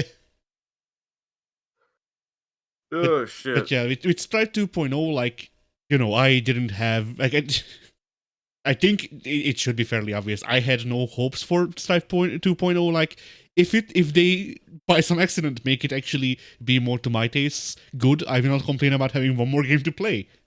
But also, like, Arxis have not been doing shit to my taste for 10 years now. So... Yeah, I was hoping that it being called specifically 2.0 implied there would be a new mechanic, a new, universal mechanic, and also maybe a new move for every character. And I was thinking, oh, that should add some spice. And there's a possibility they still plan on doing that, and Arxis' strategy for Strive has been, let's slowly reintroduce some form of gameplay, because they've done that to a certain degree. Strive feels better now. Strive feels a lot better now than it did at launch. Though I would question, like, okay, wait, is this just because they think it works for Strive? Like, are they going to, with Tokon, ever be like, hey, now we're adding sauce to the game. We're adding actual depth to the game. So it's not just auto combo city. Yeah. Or is that one going to be, no, this is our Marvel money piggy bank. This is for the smelly casuals that we have no respect for. We are never adding depth to this. Yeah. Because I don't see Tokon, I don't see them seeing people complain about the Tokon beta and going, oh shit, these people are on to something. We need to take off these limiters. I think there's a very good chance they want this to be, this is not a game that is designed for people to really dig in and enjoy for hundreds of hours. This is a game for you and your friends who don't play video games other than a bit of Call of Duty on the weekends to pop on whenever there's a house party and go in and mash buttons. And just, the harder you press the buttons, the more you win, right? Yeah. I'm wondering that, especially because Arxis went from years of making negative money on anything that was not BlazBlue. And all of a sudden they have started to be a little bit more like, hey, we can't do that forever. Yeah. I was gonna say that the new mechanic they're adding to Strive is that if you go below 50% health, it enables dynamic controls from Street Fighter 6.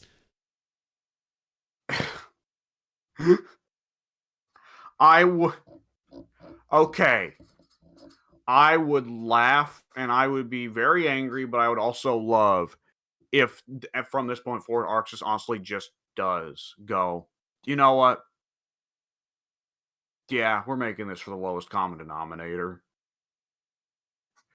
We've been bringing people in to test in the studios, and if they have an IQ above room temperature, we force them out of the studio. Yeah. If a piece of broccoli cannot win a match in our game, it is a failure of the game designer. That the piece of broccoli needs to beat the Evo champion. If it can do that, then the game is balanced fine. It's one of the things that's really stung in the last couple of years. I mean, fighting games development always goes, and fighting game releases always go in cycles. It's cyclical because people make the same mistakes over and over again and they never learn. And they also generally tend to make the same retaliations against the mistakes, and they don't figure out what was good about the comebacks and all that. And so we get this cycle of good Street Fighter. Street Fighter eats everybody's lunch. Everyone else is like, Street Fighter do well because Street Fighter not have air combo. We make games simple. Street Fighter continues to eat everyone's lunch. Capcom looks at oodles of Street Fighter money and goes, we could quadruple this if we simplified. Capcom makes bad Street Fighter. Everyone else is like, Street Fighter not work because too simple. We make complex game. Everyone else gets to enjoy a little bit of fighting games for a little bit. Capcom looks at what's working for other games and goes, we oversimplified. Capcom releases updates for previous Street Fighter that make it a little bit more interesting to play, makes new Street Fighter that's really good. Street Fighter eats everyone's lunch. Begin the cycle again.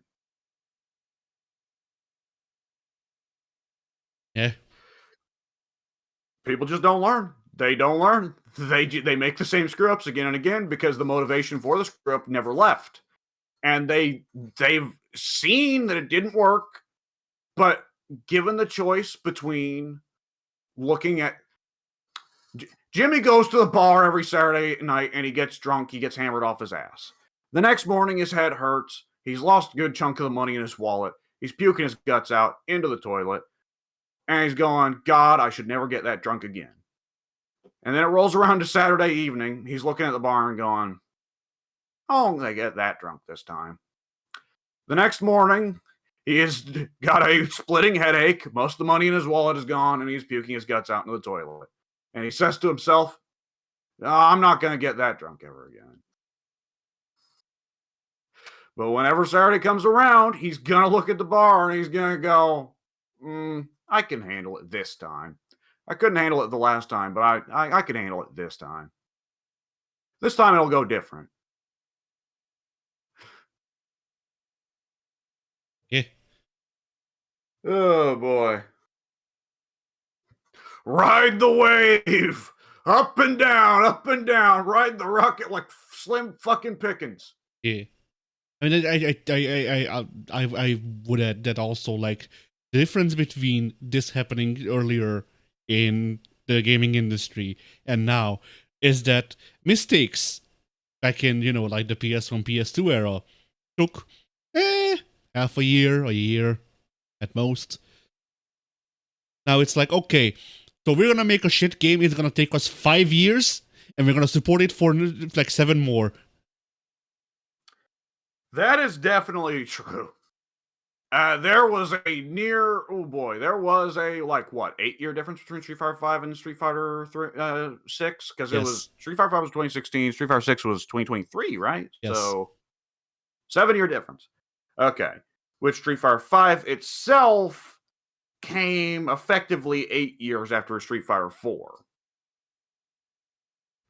So, yes, that did sting, because there was a 7-year period where Street Fighter just was not very good. And Street Fighter 5's in an okay state now. Street Fighter 5 went from being a 4 out of 10 to a 7 out of 10. So, 6 out of 10. Yeah. But, yeah, it was pretty rough that we had to deal with that for a while, because Street Fighter 4 was an 8 or 9 out of 10. So, whoops. Yeah. But nonetheless, yeah, that is a big part of what makes it sting. Some of these trends could have lasted longer back in the day because they would be carried along by certain varieties of financial reward. And there were definitely a good chunk of games that we did not enjoy in, let's say, the 6th gen. But the 6th gen, it also stung less because at that time development costs were just cheaper. So there were more game devs experimenting. Now, of course, there were still some games that... There were unique bad things that happened on the 6th gen that did not happen so much on the gens that came after. I just saw the other day somebody talking about, oh man, the glory days of the PS2, back when we'd get all those movie tie-ins, and there was, there was a 1/4 chance of it being good. And I remember looking at that and remember, oh, well, you remember 3/4 of those though were bad, though, right?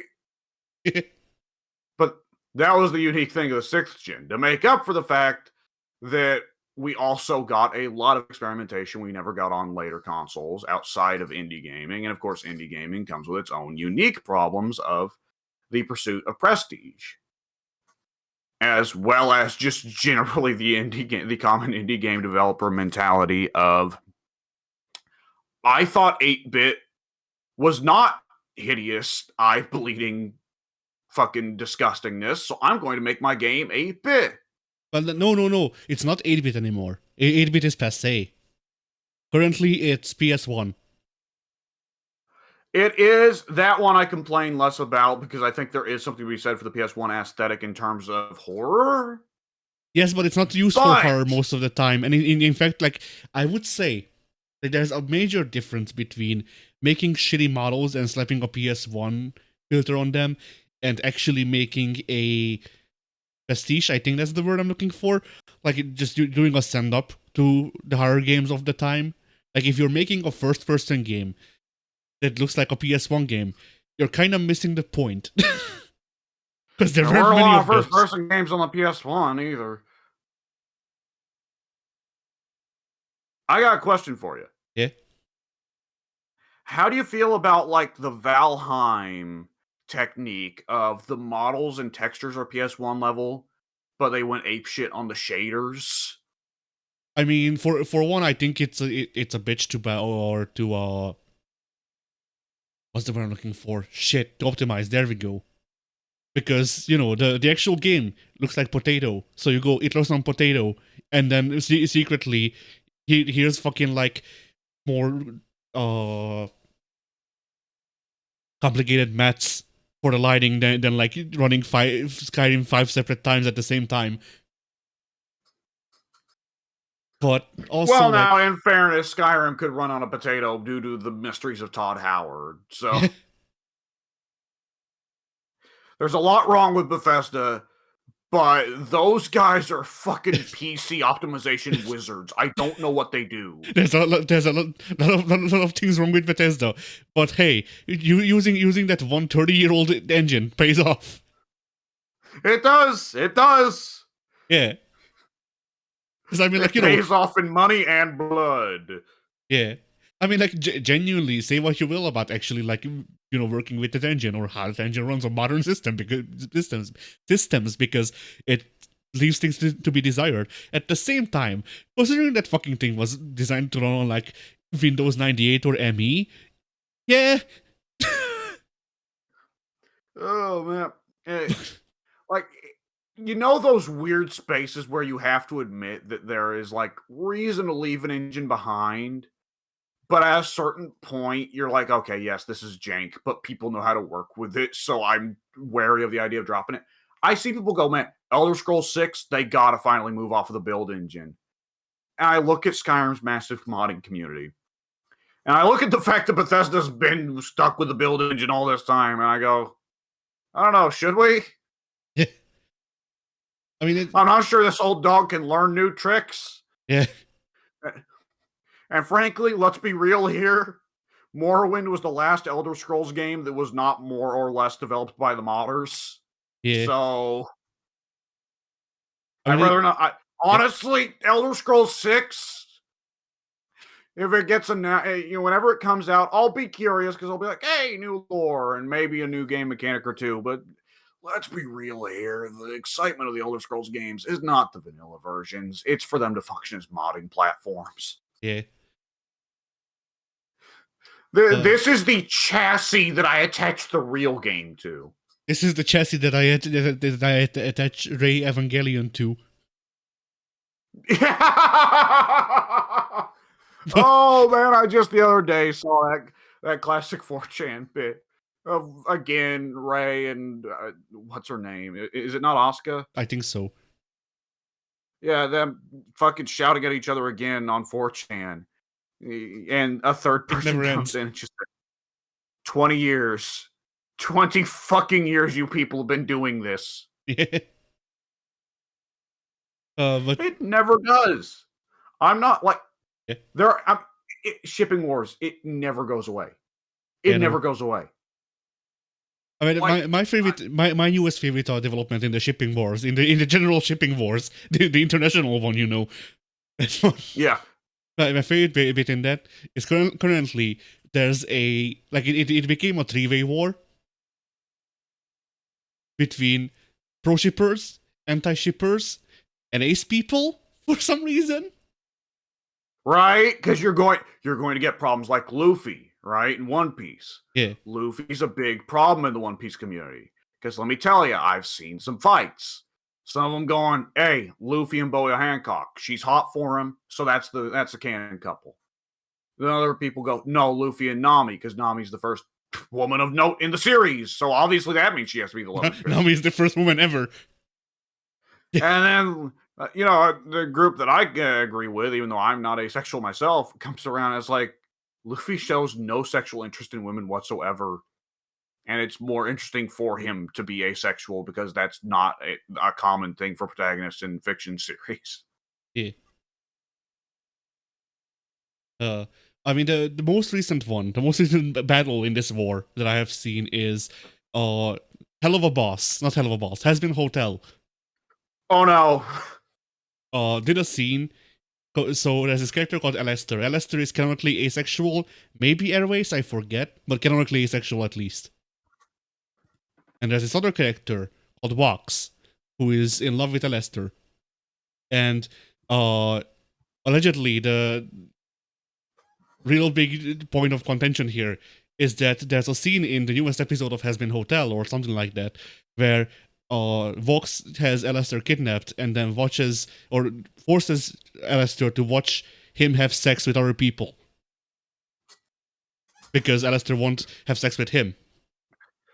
And so there's one side is going, well, Alester should stop being a prude.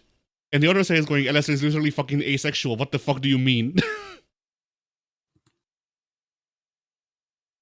Oh boy. Okay, this is one of those things.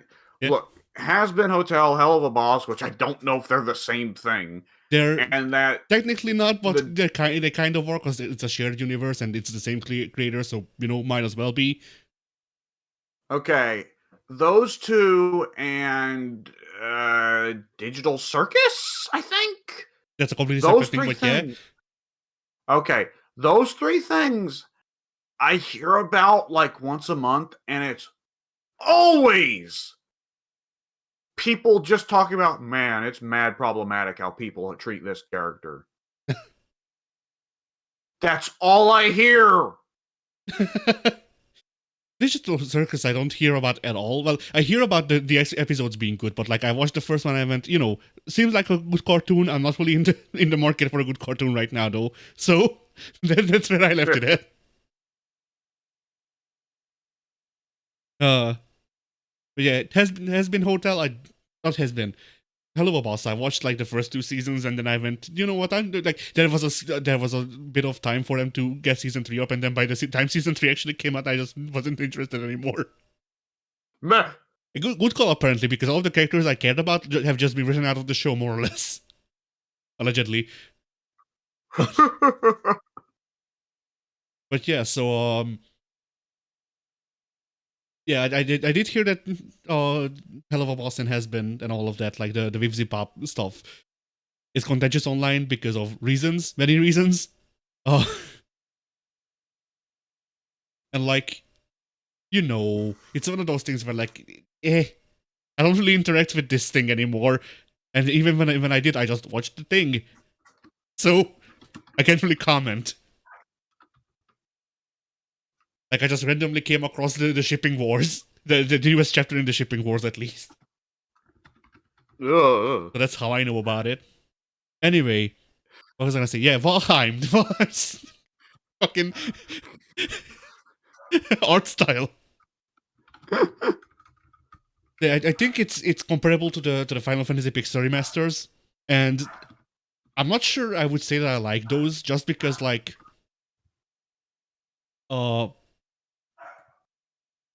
there are some things that that those art styles are good at, and some things that they're not. And I think just putting on HD shading on pixel art or like low poly models or whatever, I don't think it really does anything of substance to bridge the gap between what those things can achieve and what they lack at. Like while playing through Final Fantasy VI. I never did.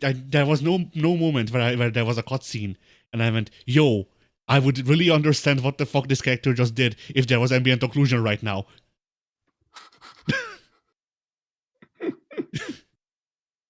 And that's basically my take on it. Like, it can look nice for a bit, but once you get used to it, it's just there. And so, like, whatever. Yeah. So yeah, going back to fighting games, Honor of Honor and Impact has teased a new character. Really? Yes, Finks. Now, this is a surprise to me, considering that Bushiroad Games, it doesn't exist anymore.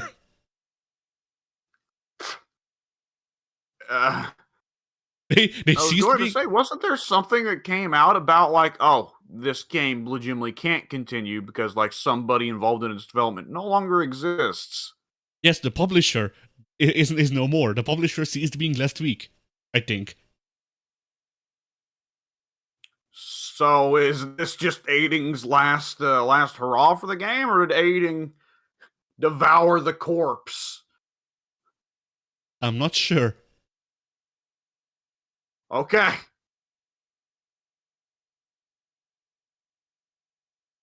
So yeah, that's all of the news that we had. All right. Oh boy. All right. Well, excuse me. Let me see. Was there something I wanted to particularly hit to discuss today? Yeah, the only thing I could think of that I wanted to mention to you, and this is just not even necessarily related to fighting games, was I did get to see Wooly and Pat talk about Harada's exit from Bamco. Oh yeah? And they mentioned that they themselves have never hung out with Harada, but they know people who know Harada, and that they've always been very praising of him. And like they know developers who had to work under Harada and said Harada's a great guy to work with. He will be missed, yada yada. And they also specifically said, we've known people who have worked under a few Japanese devs that have been considerably less well liked by their underlings and coworkers. To which Wooly simply said, "Oh no," you could say. "Oh no. Oh Ah. no."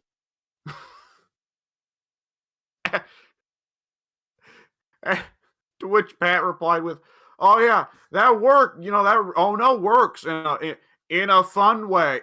In a fun way. In a fune." Oh shit. Nice. I thought you were gonna talk about how. I guess I'll raise you the question. What do you think is sexier, Zangief or a cookie?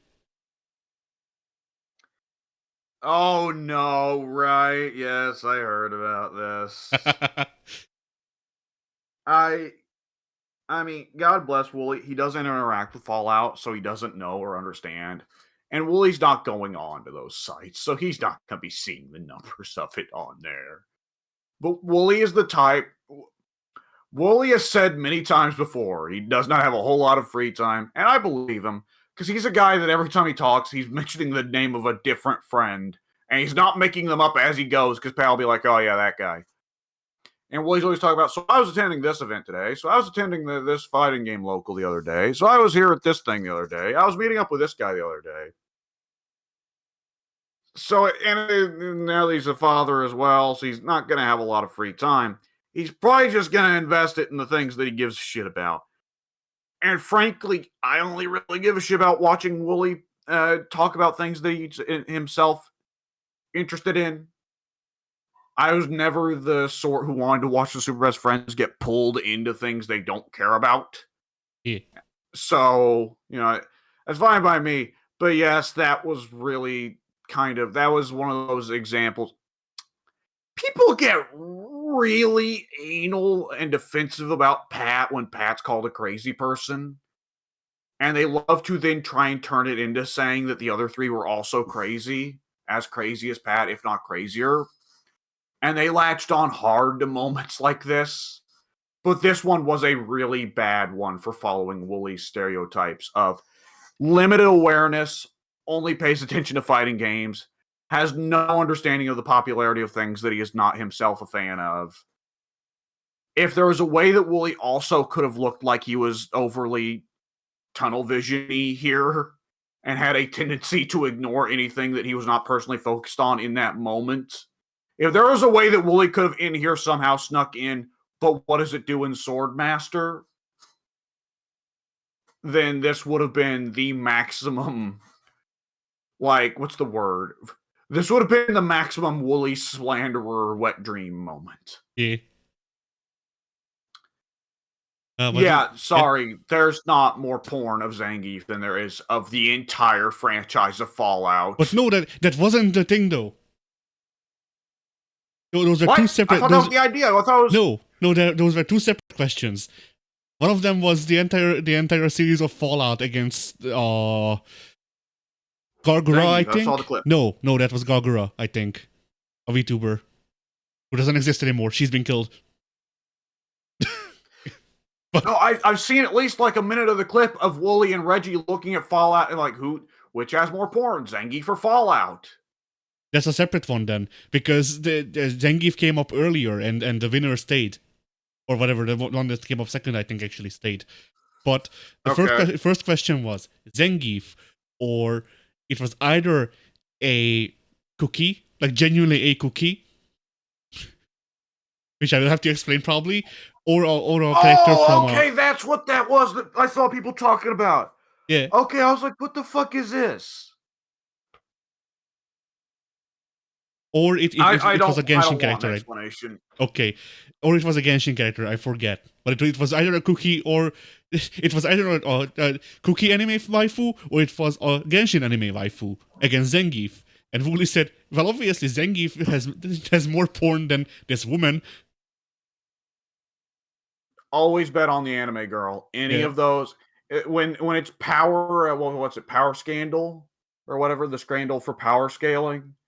When it's Power Scandal, always bet on the anime girl. Always. Like the only one that was even worse is when they bet against fucking Vaporeon. Oh, that's pretty bad. I don't think Wooly even knows the Vaporeon meme though. No, Wooly probably doesn't know about the Vaporeon meme, but it was also very funny because they were like, well, okay, obviously the anime girl had like 1,000 and like 1,500 or so hits. Vaporeon, 15,000. Yeah, that makes sense. Yeah. Wait, is it going by searches or by the quantity of like material? The quantity of material. Okay.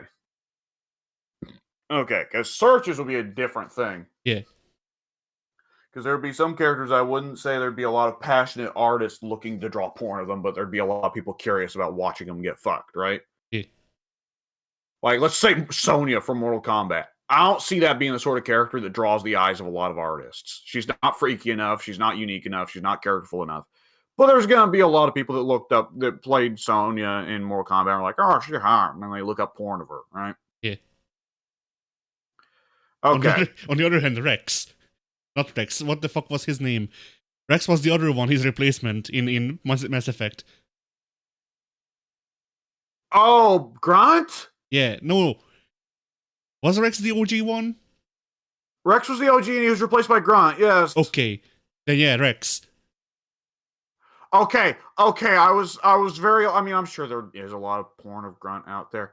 But that alarmed me for a moment because I was about to say, Grunt, you mean the baby? Yeah, no. The other one, the one that's not baby.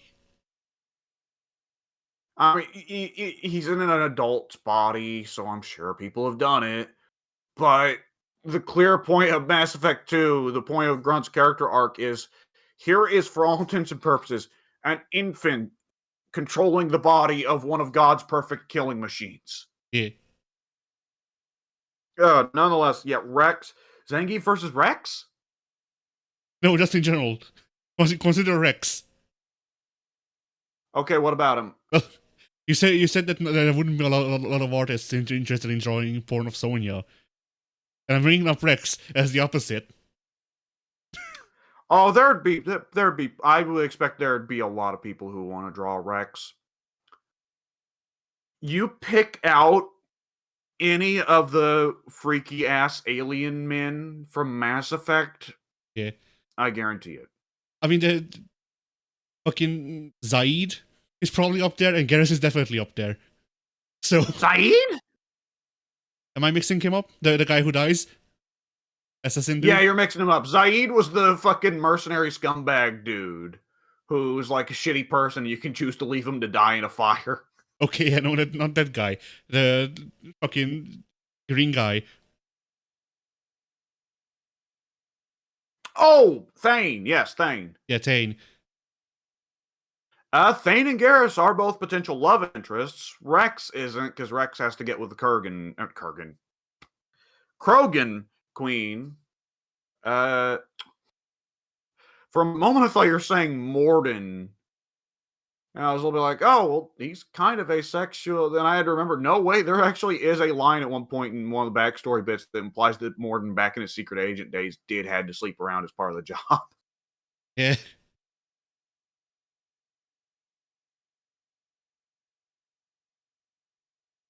Ugh. Good Lord. Oh, boy. Should we do that at some point? Should we see if we can drag Pink in for Power Scrandle or I mean, Rule 34? sure, I guess. Although it's one of those things where like I've just because of how I am, I'd probably be stronger at fucking E621 Durl, whatever the fuck it would be, which probably doesn't exist. I hope. Run that by me again. So E621, E621, there we go, is the furry version of R64 or whatever the fuck 34. Oh, okay. So I would just by being a furry, I would be more versed with what people probably search for. Yeah, but you've been on the internet long enough to have a rough gauge for things. True.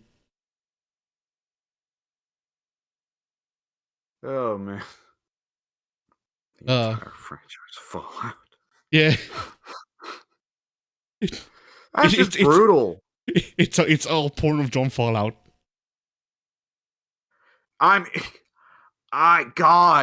would bet there's more of It's just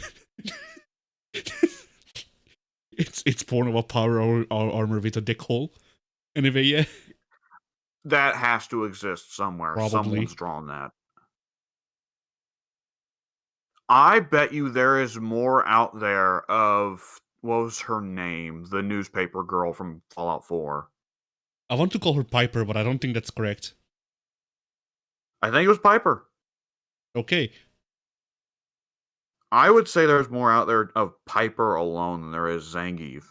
Just because of how nuts people in Bethesda games, players of Bethesda games go for the first woman they run into, the first woman in PC they run into that gives them positive attention. I mean, it has probably more porn of Piper than there is of Zangief by virtue of women. Yeah.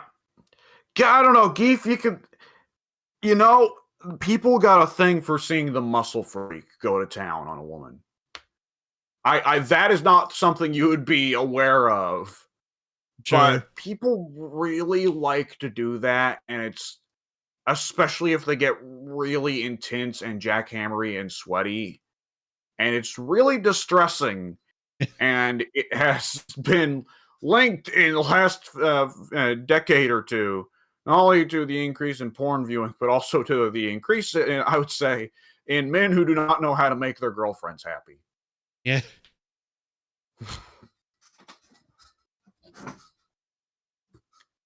So I can believe that there is Geef material out there, but I don't think he's the part you're supposed to be looking at. Probably not. I think there's a very good chance that is him just pounding away on Chun or Cammy. Yeah. I mean, another thing that Wooly brought up. Oh, dear Lord, yeah. Geef and Marisa, that just occurred to me. Oh, no. That's just an All Japan match. What do you mean? Yeah. The difference between those two going at it and an old Greek sculpture of wrestlers would be a matter of a couple of inches. Yes. But yeah, that's another thing that Wooly brought up in that video, but that, like, well, Zangief's a bear, so obviously, like, and people, I think that's Reggie brought that up, that like, it is rumored that Gief is gay, and like, it's all basically all but confirmed that Gief is gay.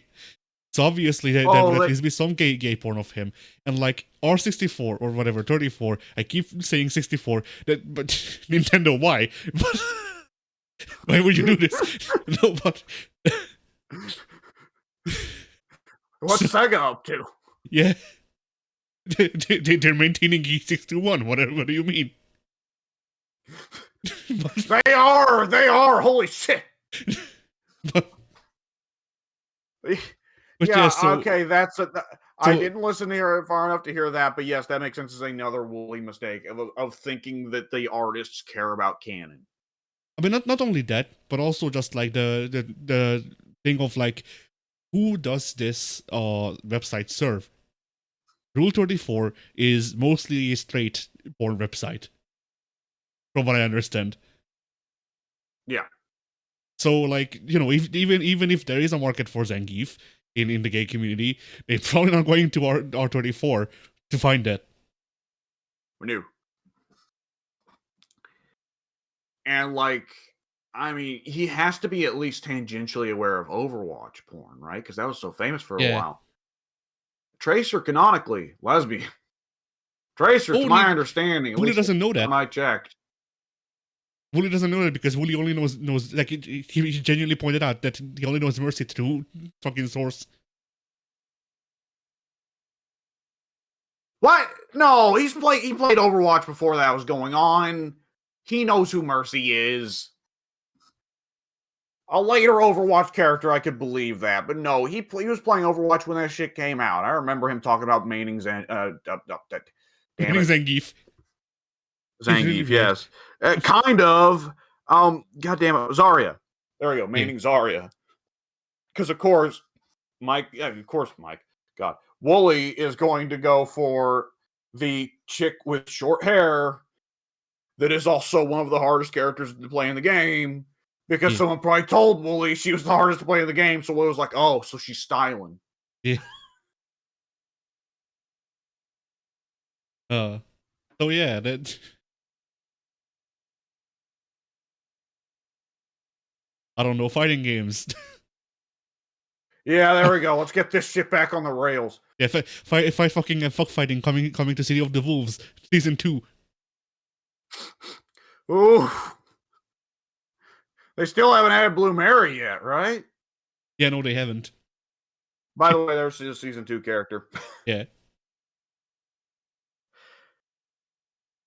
If they want to tie into Art of Fighting 4, then hey, Rio could be cool as well. But nonetheless.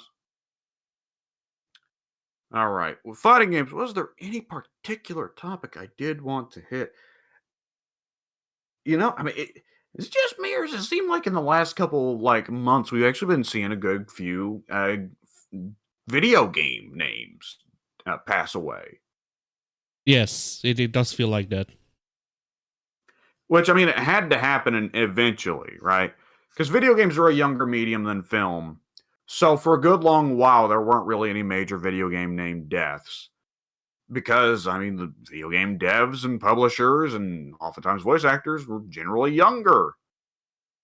But we are getting to the point where we're going to start seeing these pop up. I mean, Shigeru Miyamoto is 8 million years old. What'd you say? He's harvesting them. He's harvesting. I prefer to think he isn't. Nintendo is. Yeah. They have Shigeru Miyamoto stuck in some kind of tube, and they're jamming the life force from these other people into him. Every day. And Shigeru is looking at them and going, I want to ride a motorcycle. And they're just slapping him. No. I'm just imagining like Shigeru is being kept alive against his will. He's and they're forcing Sakurai to do the fucking transfer so that Miyamoto lives longer. Every day that Sakurai doesn't do the whole song and dance, he's forced to work on Smash. So I want to know. I've been acting for quite a few years about how Shigeru Miyamoto is ancient grandpa who's going to keel over at any moment. I'm only just now looking up his age. The dude's only 73. That's not a spring chicken, but I'm not. We probably shouldn't expect him to go at any time. Yeah, no. I mean, hopefully And he's we Japanese. shouldn't. The majority of the world's centenarians are Japanese. Yeah. There is a good chance that Shigeru Miyamoto is with us in the year 2055. Japan has the most old people because of the force field of youngness that Mario put over the country. But this also it all goes into his soul to maintain his wahoos. Yeah, but this also means that no children are born, which explains the declining birth rates. Yep. Shigeru Miyamoto's father was an English teacher. That actually kind of explains why early Nintendo stuff was less poorly translated. It helps explain why early Nintendo stuff was less poorly translated than most of its competition. Yeah. Oh, shit. But, yeah. All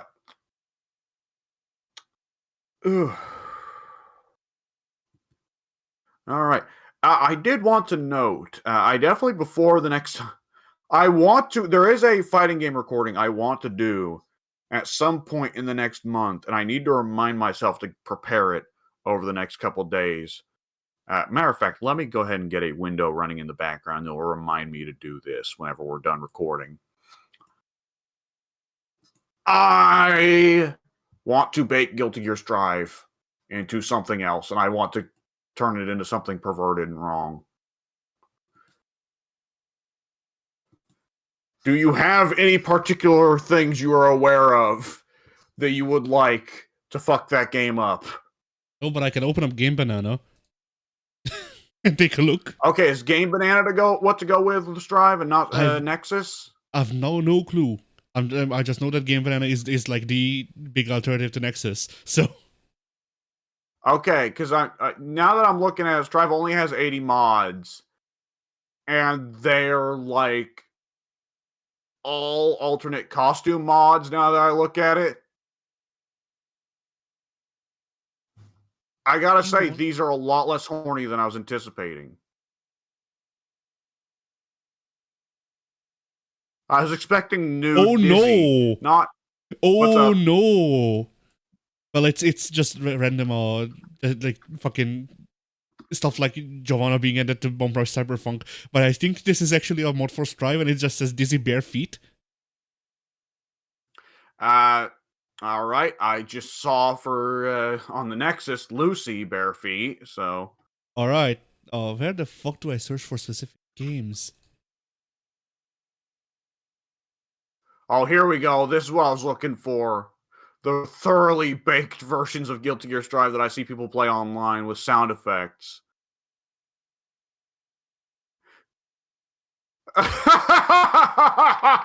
Yeah. This mod makes it where once Kiska pops Dragon install, it starts playing Animal I Have Become. Okay, yes. That's a good one. Unica, Russian dub. Awesome. The Roaring Knight. Oh, this is Deltarune. Spoilers, never mind.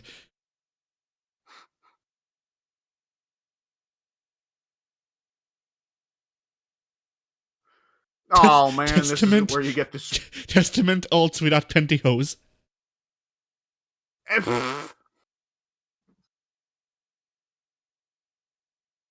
What? Goldburst as rage baiting my fat dog. What is this?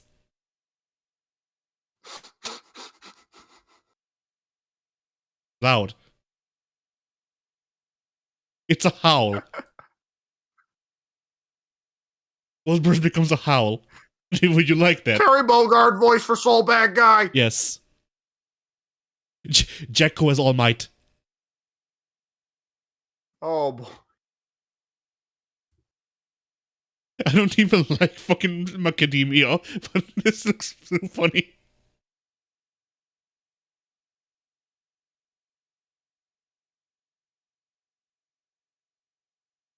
Alright, I'm sending it over somewhere. I don't know where.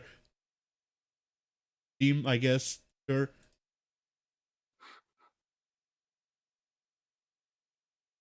That should be Jacko has All Might.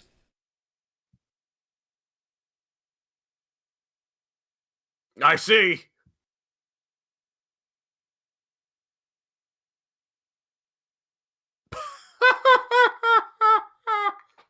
Yeah? The mod that replaces the loading screen eagle with the plushie of May just Nice. floating through the sky.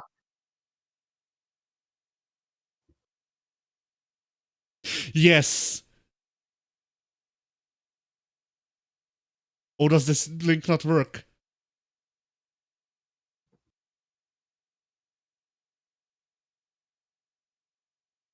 No, it does. There you go. Oh shit. St. Louis Nickinson. Nice.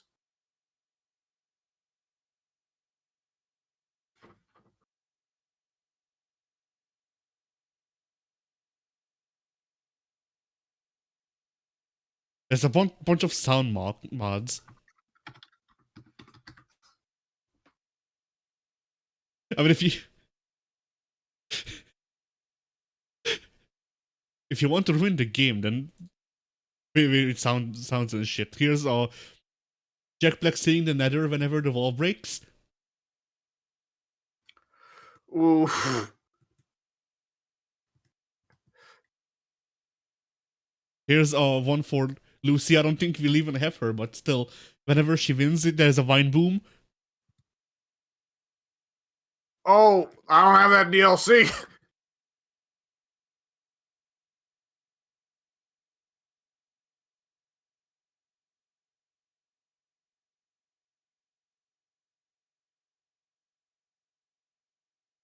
Kyoko Sanagi Unikali color. Oh shit, this is Miku Miku Beam. What does that mean?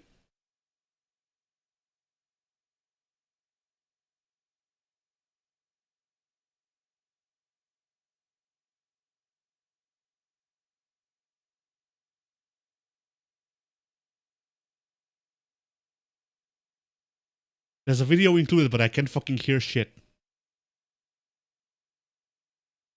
Anyway, Christmas Faust.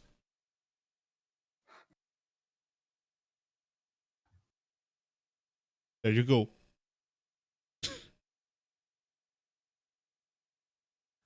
I strongly suspect we could be at this for a while. Yes, probably.